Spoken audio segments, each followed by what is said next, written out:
Okay, so let's begin. Starting with JIGL. By the way, learnings कैसे चल रही है?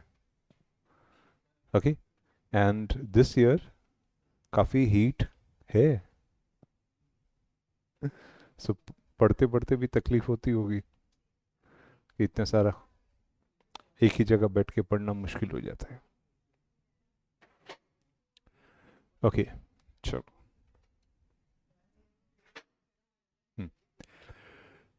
So one of the first paper. Okay ICSI का आपका first paper JIGL मतलब यही है जो आपका पूरा मूड सेटअप करने वाला है आपको. ठीक है, इसका अच्छा जाना बहुत ज़रूरी है. तो लेट्स अंडरस्टैंड JIGL के कंटेक्स्ट में क्या क्या चीज़ें आपको पता होनी चाहिए. सबसे पहला चैप्टर JIGL अगर हम स्टार्ट करते हैं तो पूरे सिलेबस के हिसाब से इस सिलेबस के अंदर एक चीज़ का ट्रबल ये है कि इसमें कोई पार्ट नहीं है, कोई 60 मार्क्स 40 मार्क्स 30 मार्क्स 70 मार्क्स ऐसा कुछ नहीं है. तो कुछ भी कहीं से भी आ सकता है. हाँ, मतलब कोई चैप्टर भी 20 मार्क का हो सकता है, कोई चैप्टर भी 5 मार्क का हो सकता है. Exactly exactly. और सबसे बड़ा प्रॉब्लम क्या है? प्रॉब्लम ये है कि इन्होंने चैप्टर कम किए हैं. तो ऑलमोस्ट हर एक चैप्टर का एवरेज मार्क भी 7 से 8 मार्क का है, 7 to 8 मार्क्स. तो इसका मतलब वो आराम से किसी ना किसी चैप्टर से 2 या 3 क्वेश्चन भी डाल सकते हैं. क्लियर? तो ये इम्पैक्ट करेगा तुम्हारे ओवरऑल स्टडीज को. बिल्कुल इम्पैक्ट किस तरह से होता है कि पहले क्या होता था, छोटे चैप्टर्स हैं ऊपर से ओवरव्यू करके चले जाओ, ठीक ठीक है, या स्कैनर या क्रैकर कुछ भी देख के चले जाओ, चल जाता था. अब ऐसा नहीं हो रहा. अब इंस्टीट्यूट अगर चैप्टर कम करता है तो मार्क्स पर चैप्टर बढ़ जाते हैं. इसका मतलब अगर मैं एक भी चैप्टर छोड़ जाऊं तो लगभग 7 to 8 मार्क्स का पक्का है मैं छोड़ के जा रहा हूं. और 2 चैप्टर छोड़ जाऊं तो समझो 15 से 16 मार्क का पेपर तो आप पहले ही डिसाइड करके गए हो, छोड़ के गए हो. यानी 85 मार्क्स का लिखूंगा, जितना आएगा आएगा. तो ये बॉस मूड सेट नहीं करने वाला है. अगर छोड़ने का मूड है तो कम से कम क्रैकर या स्कैनर के क्वेश्चंस कर जाना. उतने भी कर जाओगे कम से कम पता तो हो कि चैप्टर में है क्या. ये बहुत इंपॉर्टेंट बन जाता है. ठीक है. दूसरा, ये अटेम्प्ट आपके लिए इंपॉर्टेंट क्यों है? ये इसलिए अटेम्प्ट है क्योंकि आने वाले सितंबर के आसपास या ऑलमोस्ट अक्टूबर नवंबर के पहले इंस्टीट्यूट न्यू सिलेबस का अनाउंसमेंट डालने वाला है. ओके, 2026 का सिलेबस का कमेंट्स हम लोग ने ऑलरेडी डाल दिया है. मैंने ऑलरेडी सबमिट कर दिया इंस्टीट्यूट को, being the member of the board. तो वहाँ पर ऑलरेडी जा चुका है इंस्टीट्यूट. लास्ट टू लास्ट उन्होंने कल की लास्ट डेट थी 10 मई to fill the comments by the members. तो जिन्होंने डालना था सब मेंबर्स ने डाल दिया है. अब इंस्टीट्यूट अपने सिलेबस फाइनलाइज कर रहा है. 2027 में पक्का नया सिलेबस लॉन्च हो रहा है. जिससे इम्पैक्ट क्या होता है, आपका चल रहा है 2022 सिलेबस, इंस्टीट्यूट दे रहा है 2027 सिलेबस. तो डेफिनेटली अब 2027 सिलेबस में भी पासिंग रिजल्ट तो रखना पड़ेगा. तो 2022 सिलेबस का पासिंग रिजल्ट गिरता है. जब नया सिलेबस आता है, और मैं 2001 से ऑब्जर्व कर रहा हूँ, जब से नया सिलेबस आता है तब से नया सिलेबस का थोड़ा पासिंग रिजल्ट ऊपर जाता है और जो पुराना हो जाता है वो गिरता है. इसका मतलब अब आपके पास दिसंबर 26 इज द लास्ट वन जो न्यू सिलेबस आने से पहले तक का होगा. फिर उसके बाद न्यू सिलेबस और आपका सिलेबस कंटिन्यूसली चलेगा 2028 तक, ऐसा एक्सपेक्टेड है. ओके, दिसंबर 28 तक या जून 28 तक, जैसा इंस्टीट्यूट अनाउंस करेगा. ठीक है. सो और हाँ, नंबर ऑफ सब्जेक्ट बढ़ा के वो लोग 8 सब्जेक्ट प्रपोज कर रहे हैं. Instead of 7 there will be 8. Okay, ये प्रपोजल है, शायद हो सकता है कम भी कर दे, बिकॉज हर किसी ने अपना अपना व्यू डाला है. तो let's see what ICSI has to say. So आते हैं अब इस चैप्टर के ऊपर. देखो, सबसे इंपॉर्टेंट चीज, पहला चैप्टर उसी चीज की बात करता है कि हम पढ़ क्या रहे हैं. हम पढ़ रहे हैं LAW लॉ. तो पहला चैप्टर ही वही है, सोर्सेज ऑफ लॉ. अब सोर्सेज ऑफ लॉ में पढ़ के क्या जाने का है? वेल, इस बार जून 26 के लिए, आई रिपीट ओनली जून 26 के लिए आपको अभी पढ़ के क्या जाने का है. पहले बात ये समझ लेना कि लॉ का मतलब क्या है. That is called as meaning of law. तो first chapter, first thing important to study. तो लॉ का मतलब क्या होता है? Meaning of law. Okay, I will rather mark it with this one, ये वाला पार्ट, मीनिंग ऑफ लॉ. तो लॉ का मतलब क्या होता है? दल यही कि लॉ के अलग अलग कंटेक्स्ट में अलग अलग जगहों पे अलग अलग मतलब आए थे. किसी ने हिस्टोरिकल मीनिंग लिया था, किसी ने पॉजिटिव मीनिंग लिया था, किसी ने सोशलिस्टिक मीनिंग लिया था, कोई नेचुरल मीनिंग लेता था. मतलब लोग जिस तरीके से चीज़ों को समझ पाते उसी तरीके से उन्होंने लॉ को मतलब दिया. ठीक है. अब इस मीनिंग ऑफ लॉ में अनदर इंपॉर्टेंट टॉपिक जो आप एग्जाम के लिए इग्नोर नहीं करना इस बार, वो है historical school of law. So what is historical school? कि लॉ हमारे हिस्ट्री से चला आ रहा है, हमारे ज़माने से चला आ रहा है. लॉ हमारे वेदा शास्त्र इनों से चला आ रहा है. तो हिस्टोरिकल स्कूल ये बोलता था कि जो हिस्ट्री है वही फॉलो की जानी चाहिए. जबकि ये भी पढ़ के जाना philosophical and ethical law. Okay, समाज में भलाई होना, समाज में अच्छा होना, वो अपने आप में फिलोसफिकल स्कूल था. सोशोलॉजिकल भी अच्छा था, लेकिन इस बार रियलिस्टिक स्कूल ऑफ लॉ पढ़ के जाना. रियलिस्टिक क्या था? जो जैसा है उसको वैसा एक्सेप्ट करना. इस समय आप कहाँ बैठे हो, किस एनवायरनमेंट में हो, जो जैसा है चीज़ों को वैसा एक्सेप्ट करना. बहुत कम लोग होते हैं जो रियलिस्टिकली चीज़ों को एक्सेप्ट कर पाते हैं. बिकॉज हम में से मेजोरिटी लोग कैसे होते हैं? जो अपने हिसाब से चीज़ों को सोचते हैं. ओके, हम लोग परसेप्टिवली चीज़ों को लेते हैं. तो यहाँ पर रियलिस्टिक स्कूल ऑफ लॉ का परसेप्शन यही रियल ये था कि जो जैसा है उसको एक्सेप्ट करो. तो समाज में कौन सी चीज़ कैसे चल रही है, what is the way the society is function, what is the way of society, तो उसको रियलिस्टिकली लेना, वहां पे उन्होंने लॉ बनाया था. Okay. Then sources of law में अपने प्राइमरी सोर्स, सेकेंडरी सोर्स, ये सब पढ़ा था. एक चीज इस बार पढ़ के जाना, branches of mercantile law and sources of mercantile law and mercantile law in India, ये वाला पार्ट. कि मर्केंटाइल लॉ के ब्रांचेस क्या है, उसके सोर्सेस क्या है, और इंडिया में मर्केंटाइल लॉ कैसे बना था. शिपर्स चलते थे, शिप्स चलते थे. धीरे धीरे मर्केंटाइल लॉ बनता गया, negotiable instrument act, sales of goods act, okay, contractual law, इस तरीके से. और पहले ब्रिटिशर्स लॉ चलता था. अब उन्होंने ग्रेजुअल शिफ्ट देखा कि इंडियन बिजनेसमैन भी अपने पास अच्छा खासा अक्यूमेन रखते हैं, और धीरे धीरे इंडिया के अंदर इंडिया का लॉ बनता गया. कुछ हमने कस्टम्स फॉलो किए, कुछ हमने अपना लॉ बनाया. इसलिए जब आप नेगोशिएबल इंस्ट्रूमेंट पढ़ते हो तो उसमें आप पढ़ते हो डिफरेंट टाइप्स ऑफ हुंडीज और हंडीज. वो काफी हद तक इंडियन लॉ में से ही निकले थे. ठीक है. ये इन चैप्टर्स की इंपॉर्टेंस है, तो इन चीज़ों को ध्यान रखना. Meaning of law, historical, philosophical, realistic and mercantile law के बारे में. Okay, clear. अब आता हूं नेक्स्ट चैप्टर, वेरी इंपॉर्टेंट, भारतीय संविधान. There is the constitution of India. Okay, the constitution of India में इस बार broad framework of the constitution and the प्रीएम.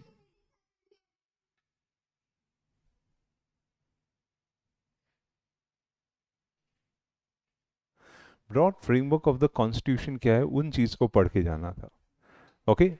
So constitution में इस बार एक एक्सपेक्टेड ये है कि वो आपको कॉन्स्टिट्यूशन के बारे में कुछ पूछ सकते हैं कि क्या कॉन्स्टिट्यूशन हमारे उधर सही तरीके से इनेबल हुआ था, हमारा प्रियम्बल क्या सही, हमारे प्रियम्बल किन चीज़ों पे एम्फोसाइज करता है. तो इस बार इसको जरूर पढ़ के जाना कि हमारा कॉन्स्टिट्यूशन का इम्पैक्ट क्या था और प्रियम्बल क्यों बना था. उसी तरह हमारे कॉन्स्टिट्यूशन में जुडिशियल व्यू का क्या रोल है. ओके, एक जुडिशियल व्यू क्या होता है, एक जुडिशियल व्यू का रोल क्या है, और हमारे कॉन्स्टिट्यूशन में peculiar features of Indian federalism कहाँ से आता है. ये दो पार्ट भी देख के जाना. ओके. तो हमारा कॉन्स्टिट्यूशन फेडरल भी है, जुडिशियली हमारा कॉन्स्टिट्यूशन कैसे एक्सेप्ट होता है, उन चीज़ों के ऊपर. अपार्ट फ्रॉम दैट इस बार ये देख के जाना जस्टिफाइबिलिटी ऑफ फंडामेंटल राइट्स. क्यों हमें फंडामेंटल राइट्स चाहिए. ओके, फंडामेंटल राइट्स हैं पर क्यों चाहिए. अगर एक सोसाइटी को चलाना है तो हमें एक फंडामेंटल राइट्स रखने पड़ते हैं. कुछ चीज़ें गवर्नमेंट हमें देती है, लेकिन कुछ चीज़ें हमारी खुद की पर्सनल राइट्स है. जैसे कोई भी अगर आपको आपकी मर्जी के बिना ओके टच करता है, रिलीजियस प्लेसेस पे जाने नहीं देता है, या आपकी मूवमेंट को स्ट्रॉन्ग प्रोहिबिट करता है, तो आपके फंडामेंटल राइट्स, या बोलने नहीं देता है, फंडामेंटल राइट्स पिक्चर में आते हैं. उसी तरह डॉक्ट्रिन ऑफ सेवरेबिलिटी चेक करके जाना, ये भी इंपॉर्टेंट है. और इस बार डॉक्ट्रिन ऑफ एक्लिप्स.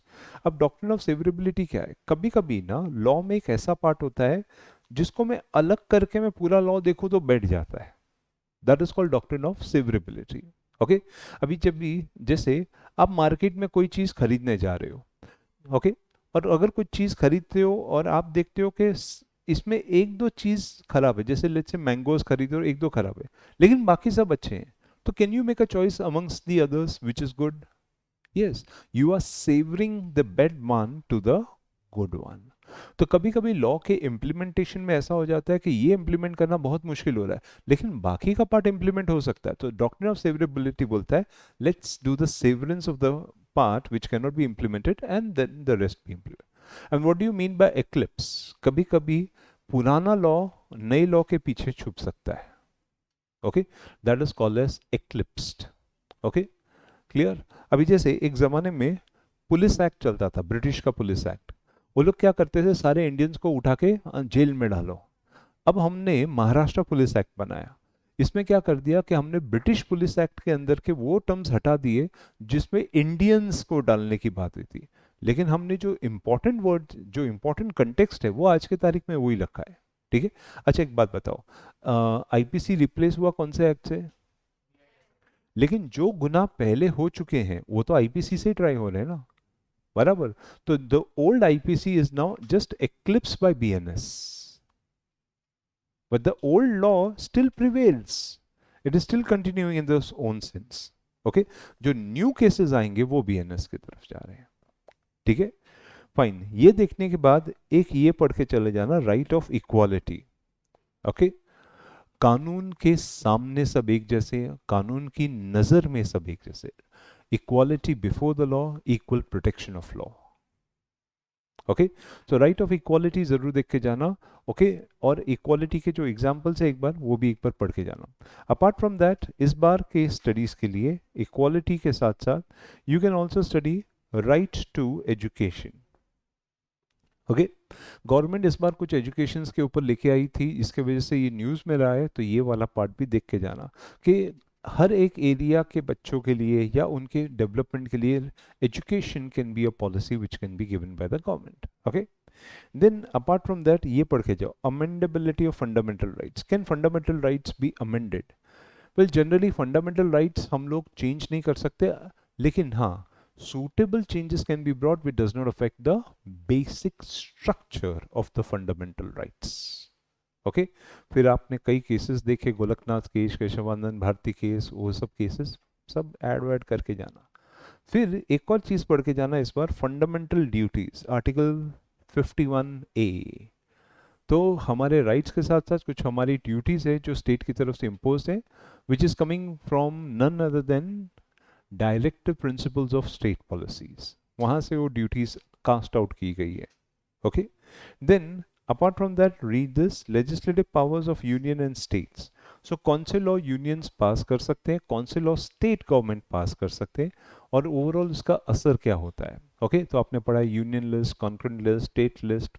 ओके, अच्छा, कभी कभी कुछ चीज़ों को इम्प्लीमेंट करने के लिए कुछ प्रोसेस चाहिए रहते हैं, तो ये पढ़ के जाना, what do you mean by Supreme Court, High Courts and subordinate courts? Okay, तो ये लीगल प्रोसेस क्या है, what is the supreme court doing, what is high court doing and what is subordinate court, इनके rights constitution में कैसे protected है। Okay, जैसे supreme court में आपने पढ़ा है आर्टिकल 32 होता है, वाह, रिट पिटिशन डाल सकते हो। हाई कोर्ट में 226, तो फिर सबऑर्डिनेट कोर्ट को क्या राइट है? ओके, तो क्या सबऑर्डिनेट कोर्ट अपना राइट एक्सरसाइज कर सकता है कि नहीं, वो छोटा सा एनालिसिस जैसा क्वेश्चन एक्सपेक्ट कर सकते हो।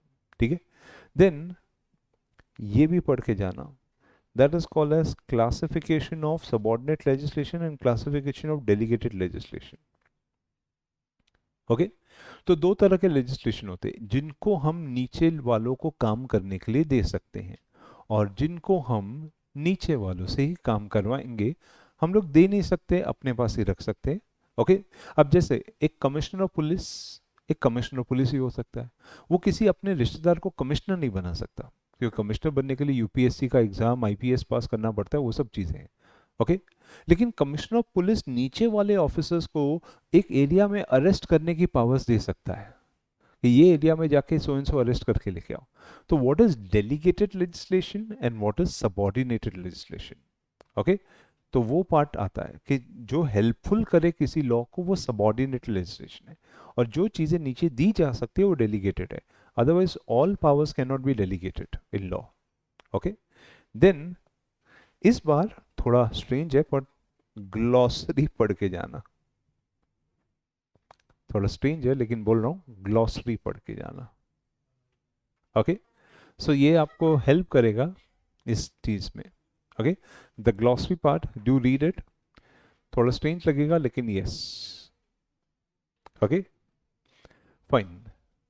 अभी कई बार ऐसा होता है कि कई लोग कई सारी बातें करते हैं और हम कंक्लूसिवली कहना चाहते हैं, भाई कहना क्या चाहते हो। जब आप किसी को ये पूछते हो या जब आप ये सोचते हो ये कहना क्या चाहता है, कुछ और नहीं, आप इंटरप्रिटेशन कर रहे हो। तो interpretation of statutes becomes another important act. Court भी, लॉ भी टाइम टू टाइम इंटरप्रिटेशन करता रहा कि एक्चुअली जिन्होंने लॉ बनाया वो कहना क्या चाहते थे। ओके, तो उसमें उसमें वैसे तो बहुत सारे प्रिंसिपल्स हैं, आप फिलहाल इसका इंट्रोडक्शन पढ़ के जाइए पहले तो। Okay, what is the requirement of interpretation, interpretation की सोच क्या है, ठीक है। दूसरी चीज, द रूल ऑफ मिसचीफ, तो ये वाला पढ़ के जाना। Interpretation including the Heydon's rule, golden rule, जो जैसा है वैसा ही देखने का, लिटरल इंटरप्रिटेशन, इसको गोल्डन रूल कहते थे। लेकिन क्या होता है, लॉ को बनाने के पीछे सरकार ने क्या सोचा, किस गलत चीज को रोकने की कोशिश की, क्या वो गलत चीज आज से पहले कभी रोकी गई थी, और अगर वो गलत चीज रोकी गई थी तो उस समय का लॉ आज के तारीख में कैसे रेलेवेंट है, उसको बोलते हैं Heydon's rule, the rule of mischief. Okay, ये देख के जाना, प्लस इसके साथ इस चैप्टर से प्रिजम्पशंस देख के जाना।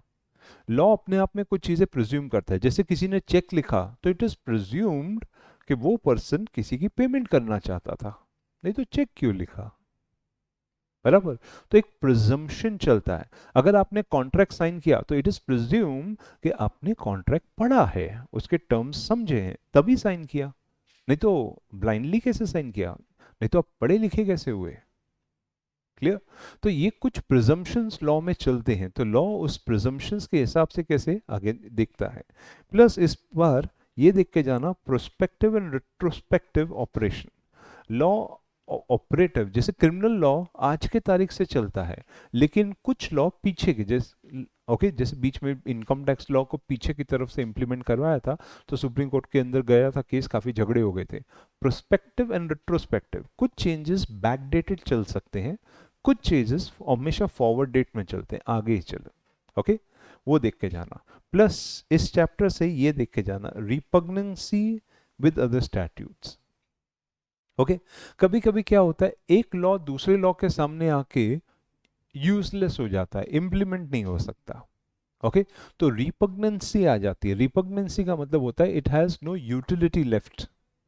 ओके, अब जैसे कंपनी लॉ के अंदर एक चैप्टर आया करता था वाइंडिंग अप, लेकिन जैसे इंसॉल्वेंसी बैंक्रप्सी कोड आया तो कंपनी लॉ का पार्ट रिपग्नेंट हो गया, यूजलेस हो गया।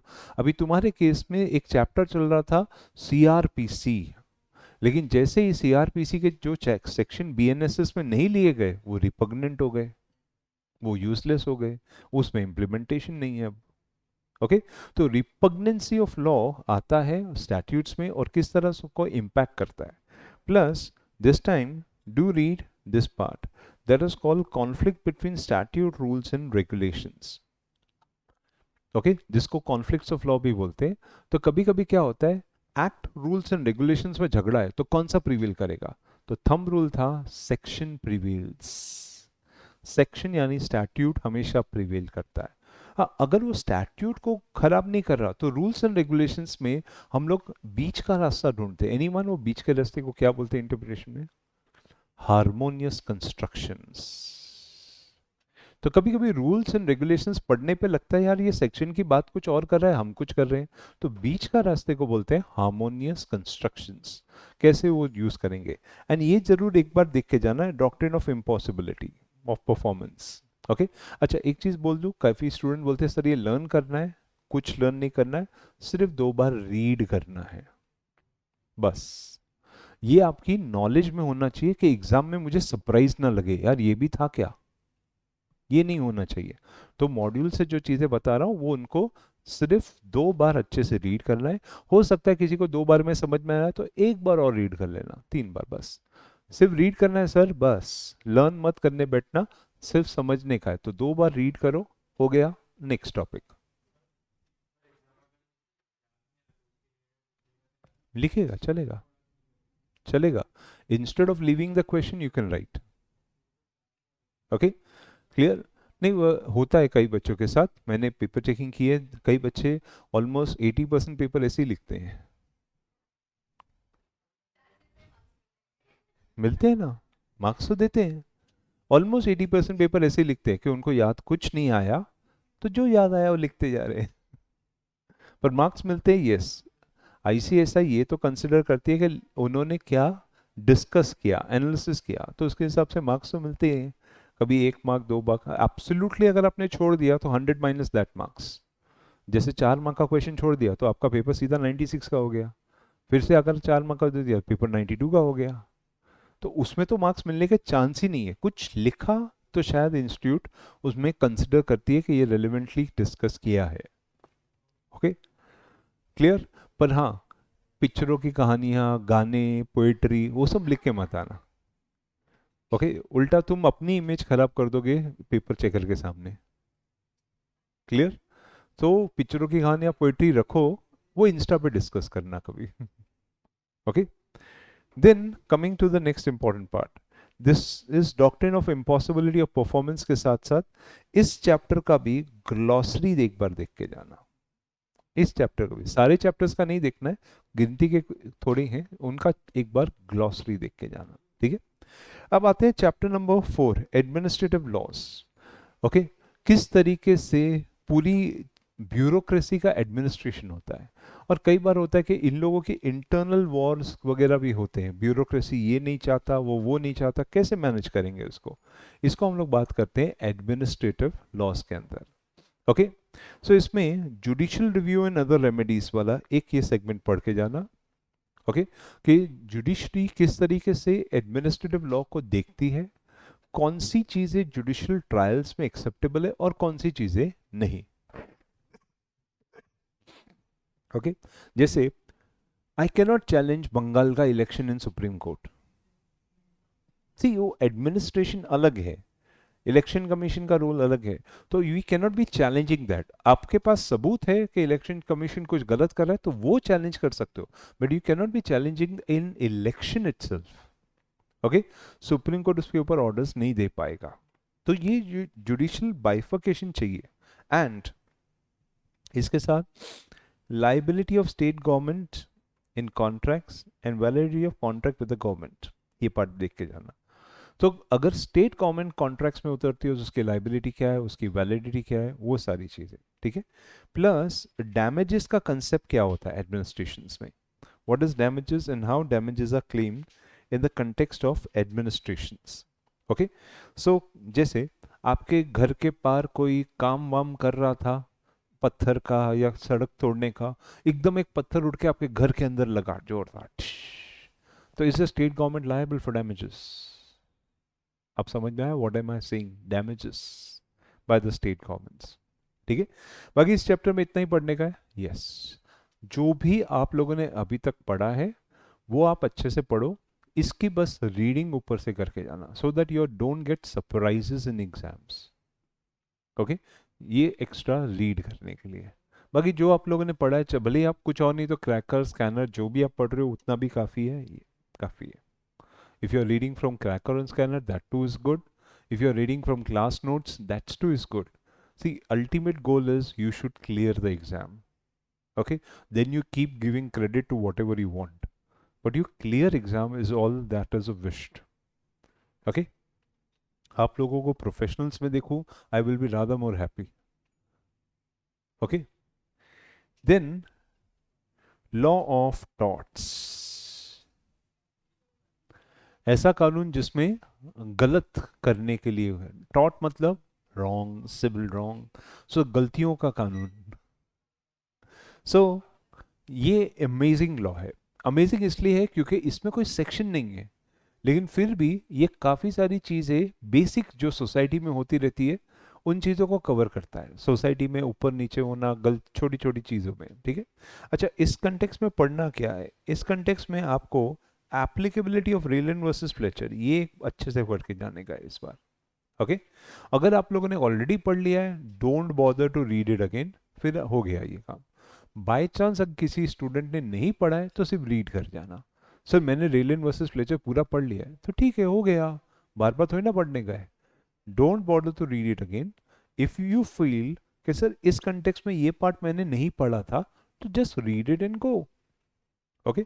इस बार के लिए just read it and go, and will you remember for exam 100%, you hardly 20 days away, अब तो मेमोरी रिमेंबर करेगी, ओके। देन थॉट्स और wrongs to the personal safety and freedom, ये पार्ट भी करके चले जाना, ओके। तो कभी कभी होता है कि किसी की फ्रीडम या पर्सनल सेफ्टी के साथ किसी ने मजाक किया, वो भी एक तरह का टॉट है। And remedies in torts, what can you claim as a remedy in torts, okay. तो बस ये तीन कंसेप्ट ही इंपॉर्टेंट है, बस ये तीन इंपॉर्टेंट कंसेप्ट है इस चैप्टर से जो आपको फोकस करके जाना है। एंड जितना भी आप लोगों ने पढ़ा है in that is past paper questions और क्लास के notes, that will be sufficient, okay. Now we come to procedural areas. So कानूनी तौर पे सिविल प्रोसीजर्स क्या होते हैं first. So chapter 6 talks about procedures, okay. Procedural areas में जितने भी कंटेक्स्ट आपने पढ़े हैं, पिछले पेपर के क्वेश्चंस के आंसर्स एटलीस्ट वो अच्छे से देख के जाना। Something in addition to that, structure of civil courts India में किस तरीके का है, how is the courts divided in India. Civil side पे टॉप कोर्ट कौन सा होता है, हाई कोर्ट कौन से सिविल केसेस सुनता है, सिविल कोर्ट क्या होता है, डिस्ट्रिक्ट कोर्ट क्या होता है, ओके। वो पार्ट एक बार देख के जाना। Plus plus plus jurisdiction of courts and venue of the suits, okay। so courts के basic jurisdictions क्या होते हैं, आपके territorial jurisdiction क्या होता है, okay। then subject based jurisdiction क्या होता है, clear। class based jurisdiction क्या होता है, अलग अलग तरीकों के, and कहाँ पे केस करना चाहिए, and also place of suing territorial part should be done, ठीक है। तो that is there, plus institution of suit कैसे करते हैं, and important stages in proceedings of suit, ये वाला part. Institution of suit and important staging in proceeding, यानी case file करने के लिए मुझे क्या क्या चीजें देखनी चाहिए, and what are the stage by stage parts, okay, that you have to सी।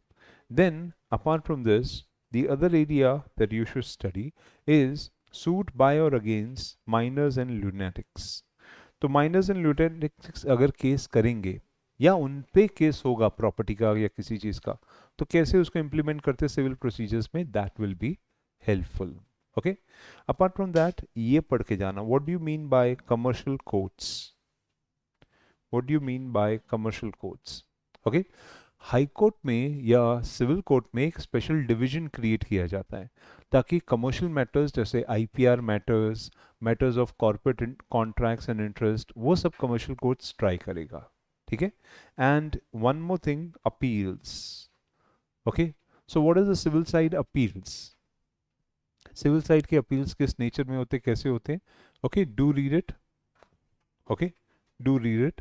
तो इसके अंदर समझ में आएगा that lower court to just higher court क्या होता है और हाई कोर्ट कब जाते हैं, appeals, second appeals, first appeals, appeals against orders, appeals against decrease, ये सब कंसेप्ट आता है, अच्छे से पढ़ के जाना, that's it, okay. So these are some important topics that you should study for your exams, clear. So apart from that, as I told you again, आप अपनी स्टडीज में से जो आप नोट से पढ़ चुके हो वो जरूर देख के जाना, एंड रीड दिस, ठीक है। एग्जाम वाले टाइम पे जस्ट इसकी रीडिंग भी रहेगी, तो now you have a clarity कि ये सब कंसेप्ट मैंने देखे हुए हैं, ठीक है। अब इस बार इस अटेम्प्ट के लिए लॉ ऑफ क्राइम्स एक इंपॉर्टेंट रोल प्ले करने वाला है, so be prepared with law of crimes, okay. Law of crimes में क्या क्या पढ़ने का है, well introduction, that is criminal law, Bharatiya Nyaya संहिता और साक्ष्य संहिता लाने की जरूरत क्या पड़ेगी, गवर्नमेंट ने ऐसा क्या चेंज देखा, सो उसका स्टेजेस ऑफ क्राइम अगर ऑलरेडी पढ़ा है तो ठीक है, आप वही जो पढ़ रहे हो वही पढ़ लो। टाइप्स ऑफ पनिशमेंट्स, ये भी अगर ऑलरेडी पढ़ लिया तो ठीक है, नहीं पढ़ा है तो फिर आप एक बार देख के चले जाना। और इसके साथ साथ exception to the rule of mens rea, कहाँ पे मेंस्ट्रिया नहीं लगता और कहाँ पे मेंस्ट्रिया लग सकता है। ओके, जनरल कंटेक्स्ट में मेंस्ट्रिया लगता है, लेकिन कुछ ऑफेंसेस होते हैं, जैसे आपने एनुअल रिटर्न टाइम पे नहीं भरा, मैं मेंस्ट्रिया नहीं पूछूंगा। ट्रेन में बिना टिकट के जा रहे थे, टीसी को मेंस्ट्रिया समझाने की जरूरत नहीं है, पैसा भरने का है बस। ओके, हमारे पास सेकेंड क्लास का पास था, हम एसी में जा रहे थे, टीसी ने पकड़ लिया, हवा कर रहा है। तो ये इसमें मेंस्ट्रिया का कोई क्वेश्चन नहीं है सर, बहुत गर्मी का दिन था लगा मुझे। So he does not ask you, or she does not ask you. That's why you have to pay the penalty and go away. So कहाँ पे menstrual लगता है और कहाँ पे menstrual नहीं लगता है, that has to be seen. Okay, cognizable and non-cognizable offenses का nature क्या है? Do read that too. Okay, and inherent powers of the court. तो ओके, कुछ पावर्स 452 सेक्शन के हिसाब से कोर्ट एक्सरसाइज कर सकते हैं और वो अपने आप में बहुत सफिशिएंट पावर्स है। Those are called inherent powers of the court. Then arrest of a person, again ये टॉपिक आप लोगों ने वैसे तो काफ़ी डिटेल में पढ़ा हुआ है, फिर भी एक बार देख के चले जाना, आपने नोट से देख जाओगे तो भी चलेगा। इनहेरेंट पावर्स क्या रहते हैं? देखिए, कोर्ट कुछ पावर्स अपने पास रखता है, जैसे किसी रिपोर्टर को ओके अचानक से किसी पॉलिटिशियन के खिलाफ बोलने के लिए पुलिस वालों ने अरेस्ट कर लिया। अब वो रिपोर्टर जाके सीधा सुप्रीम कोर्ट को बोलता है, सर जुडिशियली हम लोग रिपोर्टर्स रिस्पॉन्सिबली रिपोर्ट करते हैं, तो at least police should have given us notice. वो तो मेरे को न्यूज रीडिंग रूम से उठा के लेके गया, तो कोर्ट उसके अरेस्ट को उस रिलीज भी कर सकता है। और अगर रिपोर्टर के पास सच निकला तो कोर्ट उसके खिलाफ चार्जेस कैंसिल भी कर सकता है, यानी पुलिस की इन्वेस्टिगेशन के बिना भी। यस, तो इनहेरेंट पावर्स मतलब इतनी ताकत है कि कोर्ट कोई भी क्रिमिनल केस को कैंसिल कर सकता है, कोई भी अरेस्टेड पर्सन को रिलीज कर सकता है, भले ही उसके खिलाफ एफआईआर क्यों ना हो। ओके, मैंने जो बताया था केस, ये केस था रिपब्लिक चैनल के ओनर का, क्या नाम था वो, जिन्होंने अंबानी जी के खिलाफ काफ़ी सारा स्टेटमेंट दिया था और उसी में इनहेरेंट पावर्स भी यूज़ किए गए थे।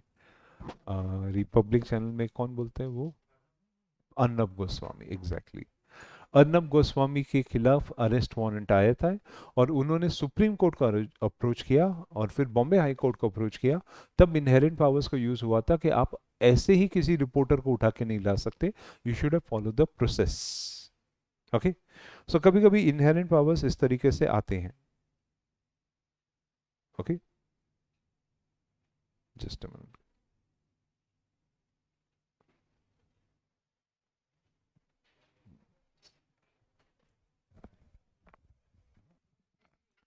Okay, so that talks about inherent powers of the court.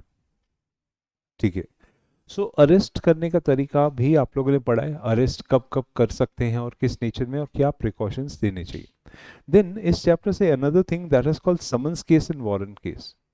Okay, ये भी देख के जाना।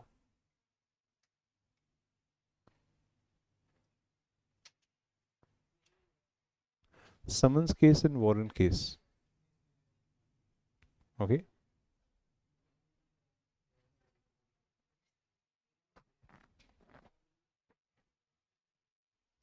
ठीक है, so do check it, what do you mean by summons case, what is a summons case, what is a warrant case, ठीक है। and apart from that,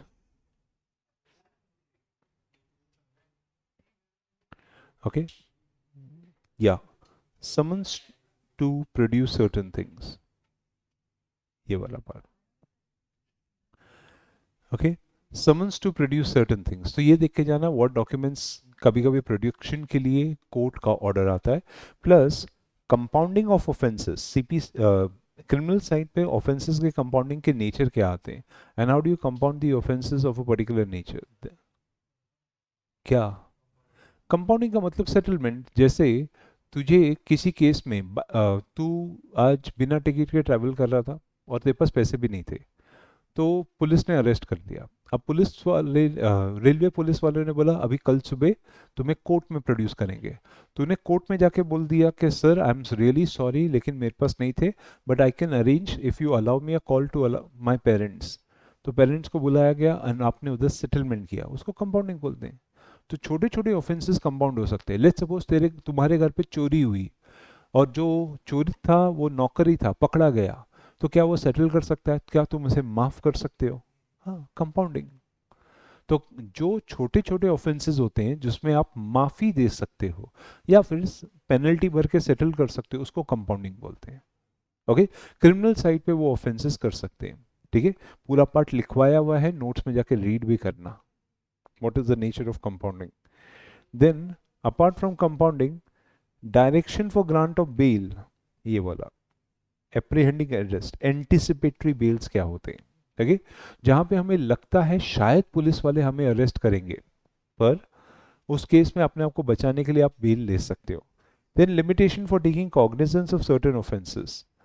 okay, कभी कभी ऐसा होता है कि कुछ केसेस ऐसे होते हैं जिनको टाइम रहते हुए कंप्लेन फाइल होनी चाहिए, नहीं तो लिमिटेशन एक्ट लग जाता है कि इतने टाइम के बाद थोड़ी ना आने का चलेगा। Okay, so that is how exclusion of certain times in cases of limitation. कुछ केसेस ऐसे होते हैं जिसमें कितने साल के बाद भी हो केस, तो केसेस जैसे आज भी विजय माल्या उतर आए तो केस तो बनता ही है। आज भी दाऊद इब्राहिम उतर आए, धुरंधर पिक्चर में देखा था, केस तो बनता ही है ना। ओके, केस तो बनता ही है।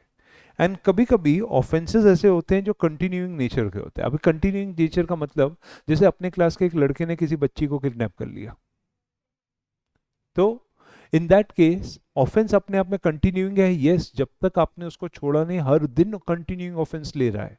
तो जब भी पुलिस अरेस्ट करेगी आप ये नहीं बोल सकते मैंने तो एक ही दिन किडनैप किया था ना। Okay, no such argument can be there. And yes, other offences में एक बार इस बार रॉबरी पढ़ के जाना, रॉबरी का नेचर क्या होता है और रॉबरी किस तरह से इम्पैक्ट करती है, तो that's other offences. Apart from that, in criminal misappropriation के हिसाब से ये criminal breach of trust and what are the essentials of a criminal breach of trust। Okay, ये एक बार पढ़ के जाना। चीटिंग क्या होता है, चीटिंग बाय पर्सोनेशंस क्या होता है। ओके, तो कई लोग धोखा देते हैं, चीटिंग करते हैं। ओके, और कई लोग मुन्ना भाई के जैसा, मुन्ना भाई बैठा इधर एग्जाम कोई और लिख रहा है। ओके, चीटिंग बाय पर्सोनेशन करना। ओके, वो पिक्चर भी आपने देखी होगी। Then dishonest fraudulent execution of deed and transfer of the false statement, ये पढ़ के जाना। okay, dishonest and fraudulent execution of deed or transfer containing a false statement। ठीक है, clear। and offenses relating to property marks, ये एक extra करके जाना। ट्रेडमार्क के रिलेशन में ऑफेंसेस क्या होते हैं, किस नेचर का होता है। yes, yes Jaina, it will be uploaded। yes, okay, so offences relating to property marks क्या रहते हैं, ये देखा था, ट्रेडमार्क की चोरी करते हैं कई लोग, डिट्टो ट्रेडमार्क बनाते हैं, तो वो है। And one of the other thing is right of private defence.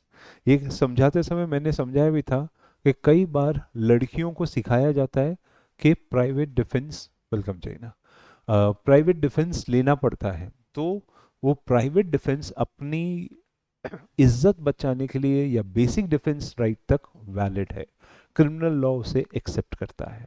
Okay, so वो राइट ऑफ प्राइवेट डिफेंस आता है। ठीक है, फाइन। अभी क्राइम तो हो गया, लेकिन क्राइम को साबित भी तो करना है, बोलना आसान है, इसलिए आते हैं लॉ ऑफ एविडेंस के ऊपर। भारतीय साक्ष्य अधिनियम का केस आता है। ओके, अब इसमें से जो points to be noted, important areas of discussion, यहाँ पे फैक्ट्स इन इशू आपको एक बार अच्छे से स्टडी करके जाना है। ओके, क्योंकि कोर्ट में यही साबित करना है सर फैक्ट्स इन इशू क्या है, किस मुद्दे पे हम बात कर रहे हैं, that is the fact in issue. उसको साबित करने के लिए classification of relevant facts. Okay, कि ये बात आई कहाँ से, so क्या हुआ, what happened, when it happened, where it happened, how it happened, all relevant facts comes into picture। So when you start asking or answering WH questions, relevant facts comes into picture। Okay, clear। Then opinion of third persons भी देख के जाना है इस बार। opinion of third person जैसे forensic expert की report, वहां से कोई गुजर रहा था उसका कहना, फिंगरप्रिंट एक्सपर्ट्स की रिपोर्ट, आर्टिस्टिक पर्सन की रिपोर्ट। ओके जैसे कभी कोई पेंटिंग चुरा के गया तो नकली पेंटिंग लगाई है कि असली है, नकली नोट है कि असली है, थर्ड पार्टीज ओपिनियन। ओके अच्छा, अगर आपके एविडेंस डॉक्यूमेंट्री है, जो लिखा है वैसे का वैसा, उसको हम लोग बोलते हैं डायरेक्ट एविडेंस। और ये भी रीड करके जाना, डायरेक्ट एविडेंस हमारे डॉक्यूमेंट्स की तरह होते हैं, घर के कागजात, उसमें कोर्ट को सवाल नहीं पूछना है, ये डायरेक्ट है, अनलेस आप साबित करो ये झूठे हैं, नकली हैं। Okay then also read primary evidence, the main evidence which is produce in the court. Okay जैसे original documents are primary, xerox copy are secondaries. Okay तो ये समझ के जाना। And law relating to estoppel. Okay एक बार तुमने कुछ बोल दिया किसी को, बाद में तुम फिर नहीं पाओगे कि सर उस टाइम पे मेरा कुछ और मतलब था। ओके बहुत मुश्किल होती है। आज एक मिनिस्टर ने आर्मी की ऑफिसर के खिलाफ जिसने सिंदूर का किया था, उनके बारे में कुछ बोल दिया, सुप्रीम कोर्ट ने लॉ ऑफ एस्टॉपल लगाया, तुझे वापस, I will not allow you to take back your statement. वो बोलता है सर मैं तो तारीफ में बोलना चाहता था, पता नहीं मुंह से निकल कैसे गया। उसने एफिडेविट डाला सुप्रीम कोर्ट के, मैं तारीफ में बोलना चाहता था, मेरे मुंह से स्टेटमेंट कुछ गलत निकल गए। ओके सो सुप्रीम कोर्ट ने बोला आर्मी के रिस्पेक्ट में हम कॉम्प्रोमाइज नहीं करेंगे, एक लेडी ऑफिसर के ऊपर आप ऐसा स्टेटमेंट नहीं दे सकते। Okay clear. Then electronic evidence, e evidence, इसको भी एक बार देख के जाना। Okay what is the nature of electronic evidence and treatment of activity regularly carried out over a period by means of one or more computers or communications. Okay so अगर कहीं पे रेड पड़ी और पता चला ये लोग हैकिंग कर रहे थे, कंप्यूटर से लोगों के क्रेडिट कार्ड चुरा रहे थे, तो उनके कंप्यूटर्स का स्टेटस क्या होता है, उनको कितने टाइम तक संभाल के रखना पड़ता है, सीपीयूज का स्टेटस क्या होता है, डेटा बैकिंग कैसे रखनी पड़ती है। ओके और डेटा का गवर्नेंस ये लोग कैसे कर रहे थे, इनको डेटा मिल कहाँ से रहा था। ओके इतना बड़ा डेटा चुराने के लिए या निकालने के लिए भी कहीं सिस्टम की अंदर घुसना पड़ता है, तो वो चीजें भी यहाँ पे कवर अप करते हैं। ठीक है then coming to the next chapter, that is अगर तुम एग्जाम टाइम पे नहीं पहुंचे तो मुश्किल हो जाएगी। That is always there is a limitation. Limitation act वही बोलता है कि अगर तुम कोर्ट टाइम पे नहीं पहुंचे तो there is bar of limitation. Okay तो अगर आप एग्जाम टाइम पे नहीं पहुंचे तो लिमिटेशन एक्ट बोलता है कि तुम्हारा टाइम गया उतना, वो एक्स्ट्रा नहीं मिलता। ठीक है तो अपनी तरफ से तैयारी करके रखना, एग्जाम पे हो सके तो आधा घंटा पहले की पहुंचने की कोशिश करना। And I am expecting, I think next to next week आपका हॉल टिकट का आने वाला है, या नेक्स्ट वीक ही आ रहा है मतलब। ओके आपके हॉल टिकट का मैसेज आ जाएगा आपको कि आपका सो एंड सो सेंटर कहाँ कहाँ पे लगा हुआ है।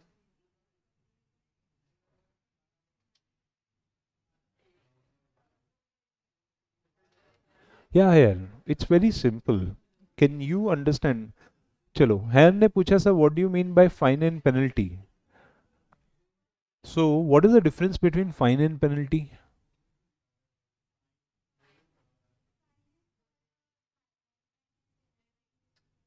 Fine is for a minor crime, penalty is for a major crime.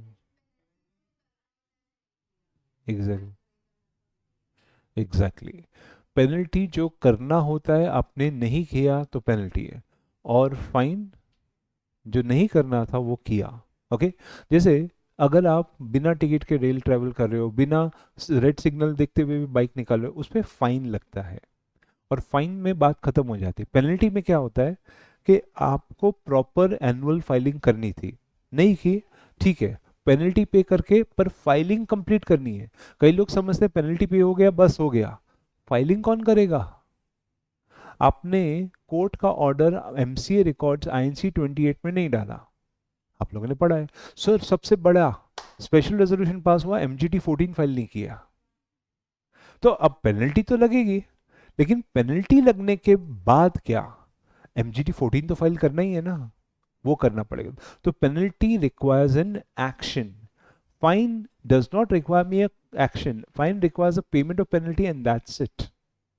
Okay so hope clear है। Okay, so that's the change, difference between fine. Okay, coming back to limitation. Limitation में ये भी check करके जाना, what is computation of period of limitation. Okay, limitation का period कैसे compute करते हैं और कहाँ से compute करते हैं. Okay, when does the limitation period starts? What is the nature of limitation period? Okay, and ये देख के जाना acquisition of ownership by possession. Okay, so possession of a property is very important for the period of limitation. Okay, इसका impact पड़ता है, बिल्कुल पड़ता है, किसी भी केस पे करता है. And yes, classification of period of limitation. Limitation को divide किया, appeals के लिए अलग होता है, एप्लीकेशंस के लिए अलग होता है. मनी रिकवरी 3 साल का होता है, 3 साल के सूट. मॉर्गेजेस 12 साल के होते हैं. ओके, प्रॉपर्टी क्लेम्स 30 साल तक का रिकॉर्ड चेक कर सकते हो आप. ओके, रिकॉर्ड चेकिंग के लिए 30 साल तक देख सकते हो. तो classification of period of limitation, okay, that is there. ये नोट्स में भी दिया है, पास एग्जाम में भी आ चुका है बाय द वे. ठीक है. Now coming to another important topic. Court नहीं जाने का है, कोई बात नहीं, हम आर्बिट्रेशन कर सकते हैं. तो arbitration is out of the court requirements. आपको कोर्ट के बाहर ही केस लड़ सकते हो. अब इस चैप्टर के अंदर आपने वैसे स्टडी किया हुआ है कि 2 पार्टीज हैं, वो लोग आर्बिट्रेशन करके चीजों को आपस में डिसाइड कर सकते हैं.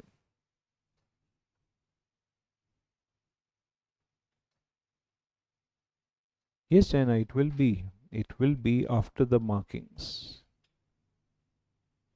Okay, it will be. Okay, so arbitration, मेडिएशन, conciliation में कुछ इंपॉर्टेंट चीजें. पहले तो आप ये देख के जाना what are the essential process of arbitration. Arbitral process क्या है और कैसे चलता है. Okay, that is one important concept. Then arbitration agreement क्या होता है. Read this very well. Okay, अगर नहीं पढ़ा है तो पढ़ लिया है तो then it's very fine. Then appointment of arbitrators कैसे होता है, that's another important topic from this chapter. अच्छे से करके जाना, इट्स इम्पॉर्टेंट. अब आर्बिट्रेटर को आपने अपॉइंटमेंट सेक्शन 10 सेक्शन 11 दोनों तरह देखा है. एक सोल आर्बिट्रेटर भी हो सकता है and you can have arbitral tribunal. बराबर. तो 3 arbitrators, one appointed by the plaintiff, one appointed by the defendant, and the third one is appointed consentfully by both the arbitrators. उनके अपॉइंटमेंट का तरीका, notice जो एक दूसरे को देते हैं. बाय चांस अगर एक अपॉइंटमेंट नहीं हुआ तो you move a motion to supreme court और हाई कोर्ट, जो भी आपके एरिया के हिसाब से आएगा, and they will appoint an arbitrator from the panel which can not be replace later. Okay, so वो सारी चीजें जरूर देख के जाना अपॉइंटमेंट ऑफ आर्बिट्रेटर्स के ऊपर. देन ये भी देख के जाओ टर्मिनेशन ऑफ मैंडेट और substitution of arbitration, another important topic for June 2026. Okay, तो मैंडेट कब टर्मिनेट हो जाता है, जैसे आर्बिट्रेटर खुद छोड़ के जा रहा है या फिर उसने ये डिस्क्लोज नहीं किया था कि वो इंडिपेंडेंट है कि नहीं, वो बायस है कि नहीं, और जब हमें पता चला तो मैंडेट टर्मिनेट हो सकता है. You can move a motion for that. Okay, then ये भी देखने commencement of arbitral proceedings June 2026, another important topic. Okay, what are the requirements of at the time of commencement, and yes, experts appointed by arbitral tribunal. So कभी कभी ऐसा होता है कि कुछ मैटर्स के लिए ट्रिब्यूनल बोलता है, प्लेंटिफ बोलता है सर मैं जो बोल रहा हूँ वो सच है, एक्सपर्ट्स अपॉइंट कर लीजिए. तो ट्रिब्यूनल पूछता है सच में, अगर तुम कॉस्ट बेयर करने को रेडी हो तो हम लोग एक्सपर्ट्स भी अपॉइंट करने को रेडी है. ओके, क्योंकि इसका कॉस्ट अल्टीमेटली पार्टीज के ऊपर ही जाता है. ठीक है, सो एक्सपर्ट्स अपॉइंट करके चेकिंग कर सकते हो. Yes, arbitral tribunal. Another important topic June 2026, arbitral award. Okay, so what is the arbitral award, essentials of orbit, ये भी पढ़ सकते हो, types of arbitral award. Okay, essentials of award, ये सब एक ही चीज के बारे में बातचीत कर रहे हैं. So what is the arbitral award. Okay, how you enforce an arbitral award. ठीक है, and what is the time limit for arbitral award. जब आपको पता होगा आर्बिट्रल अवार्ड एनफोर्स करने के लिए आपके पास जनरली 3 महीने का होता है अपील करने के लिए. 3 महीने के बाद फिर आप एग्जीक्यूशन ऑफ अवार्ड का पिटीशन डाल सकते हो, सामने वाले की प्रॉपर्टी वगैरह अटैच करवा सकते हो, and you can enforce it. Okay, then form and contents of arbitral award, ये भी देख के जाना. ओके, बेसिकली आर्बिट्रल अवार्ड में लिखते क्या क्या चीजें हैं. ओके, तो पार्टीज का नाम लिखा होता है, केस क्या है, इश्यूज क्या है, फंडामेंटली दोनों पार्टीज ने क्या क्या कहा, एंड उसके लिए जजेस का क्या ओपिनियन था, and finally the last part, operative part, very important, case जीता या हारा, वो पार्ट आर्बिट्रल अवार्ड में लिखा रहता है. Okay, so form and content के हिसाब से. Then coming to termination of proceedings, which cases और what nature leads to termination of proceedings. Okay, कभी कभी कुछ अप्स एंड डाउन्स होते हैं. जैसे एक केस में हमारे आर्बिट्रेटर को एमनेशिया हो गया था, उसको याद ही नहीं रहता है, तो हम जाके लड़के आए, दूसरे दिन लड़ने गए तो बोलता है तुम कौन हो. तो फिर हमको प्रोसीडिंग्स वगैरह शिफ्ट करवाने के लिए सब्स्टिट्यूशन, ये टर्मिनेट करवा के दूसरी जगह शिफ्ट करवानी पड़ी. और कभी कभी नेचर ऑफ ऐसा होता है कि दोनों पार्टीज ने सेटलमेंट कर लिया है, they don't want to fight, you can ask for termination of proceedings. Okay, and yes, appealable orders, what kind of orders are appealable in nature of arbitration, ये भी देख के जाना. another arbitration is quite an important topic. and ये भी देख के जाना, provisions in case of insolvency. Okay, so by chance अगर इंसॉल्वेंसी का नेचर आता है, जैसे हम किसी की आर्बिट्रेशन लड़ रहे हो और इंसॉल्वेंसी लग गया, तो सूटेबली ये चेक करना पड़ता है कि वेदर आर्बिट्रेशन विल स्टॉप और वेदर आर्बिट्रेशन विल कंटिन्यू. अगर इंसॉल्वेंसी कोर्ट ने ऑर्डर पास किया है कि आर्बिट्रेशन हैज टू स्टॉप, तो then proceedings could be stop, otherwise the proceedings can continue. Okay, जब तक आर्बिट्रेशन एसेट्स को इम्पैक्ट नहीं करता तब तक कंटिन्यू करता है. और यस, इंटरनेशनल प्रैक्टिस के हिसाब से ये देख के जाओ, arbitration council of India, okay, Modi ji ने इसका इनॉग्रेशन किया था, and this has become a council institution of arbitration. कई लोग इसमें से भी अपना एडिशनल आर्बिट्रेशन का कोर्स करना चाहे तो कर सकते हैं. अच्छा, कन्वेंशन नेशंस के हिसाब से न्यूयॉर्क कन्वेंशन ऑफ अवार्ड्स की प्रोसेस क्या है? वैसे जिनीवा न्यूयॉर्क का दोनों का सेम ही है, लेकिन न्यूयॉर्क वाला पढ़ के चले जाना, that will help you to understand how can convention nations enforce. Okay, अब जिनीवा और न्यूयॉर्क कन्वेंशन का कुछ खास फर्क नहीं, एक यूएसए का है, एक यूरोप का था. ओके, ले देखे दोनों एक ही चीज की बात कर रहे थे, फॉरेन अवार्ड्स इंडिया में एनफोर्स कैसे हो सकते, उस कंटेक्स्ट में ये बातचीत हो रही थी. ठीक है, और अभी नया एक्ट जो मोदी जी के थ्रू आया है, दैट इज कॉल्ड मीडिएशन, कि छोटे छोटे झगड़ों को लंबा करने की जरूरत नहीं, लेट्स हैव मीडिएटर. मीडिएटर क्या होता है? बीच में सेटलर. जैसे तुम दो दोस्त तो झगड़ रहे हो और तुम्हारे तीसरे दोस्त को अच्छा नहीं लग रहा है, तो वो क्या गिरा,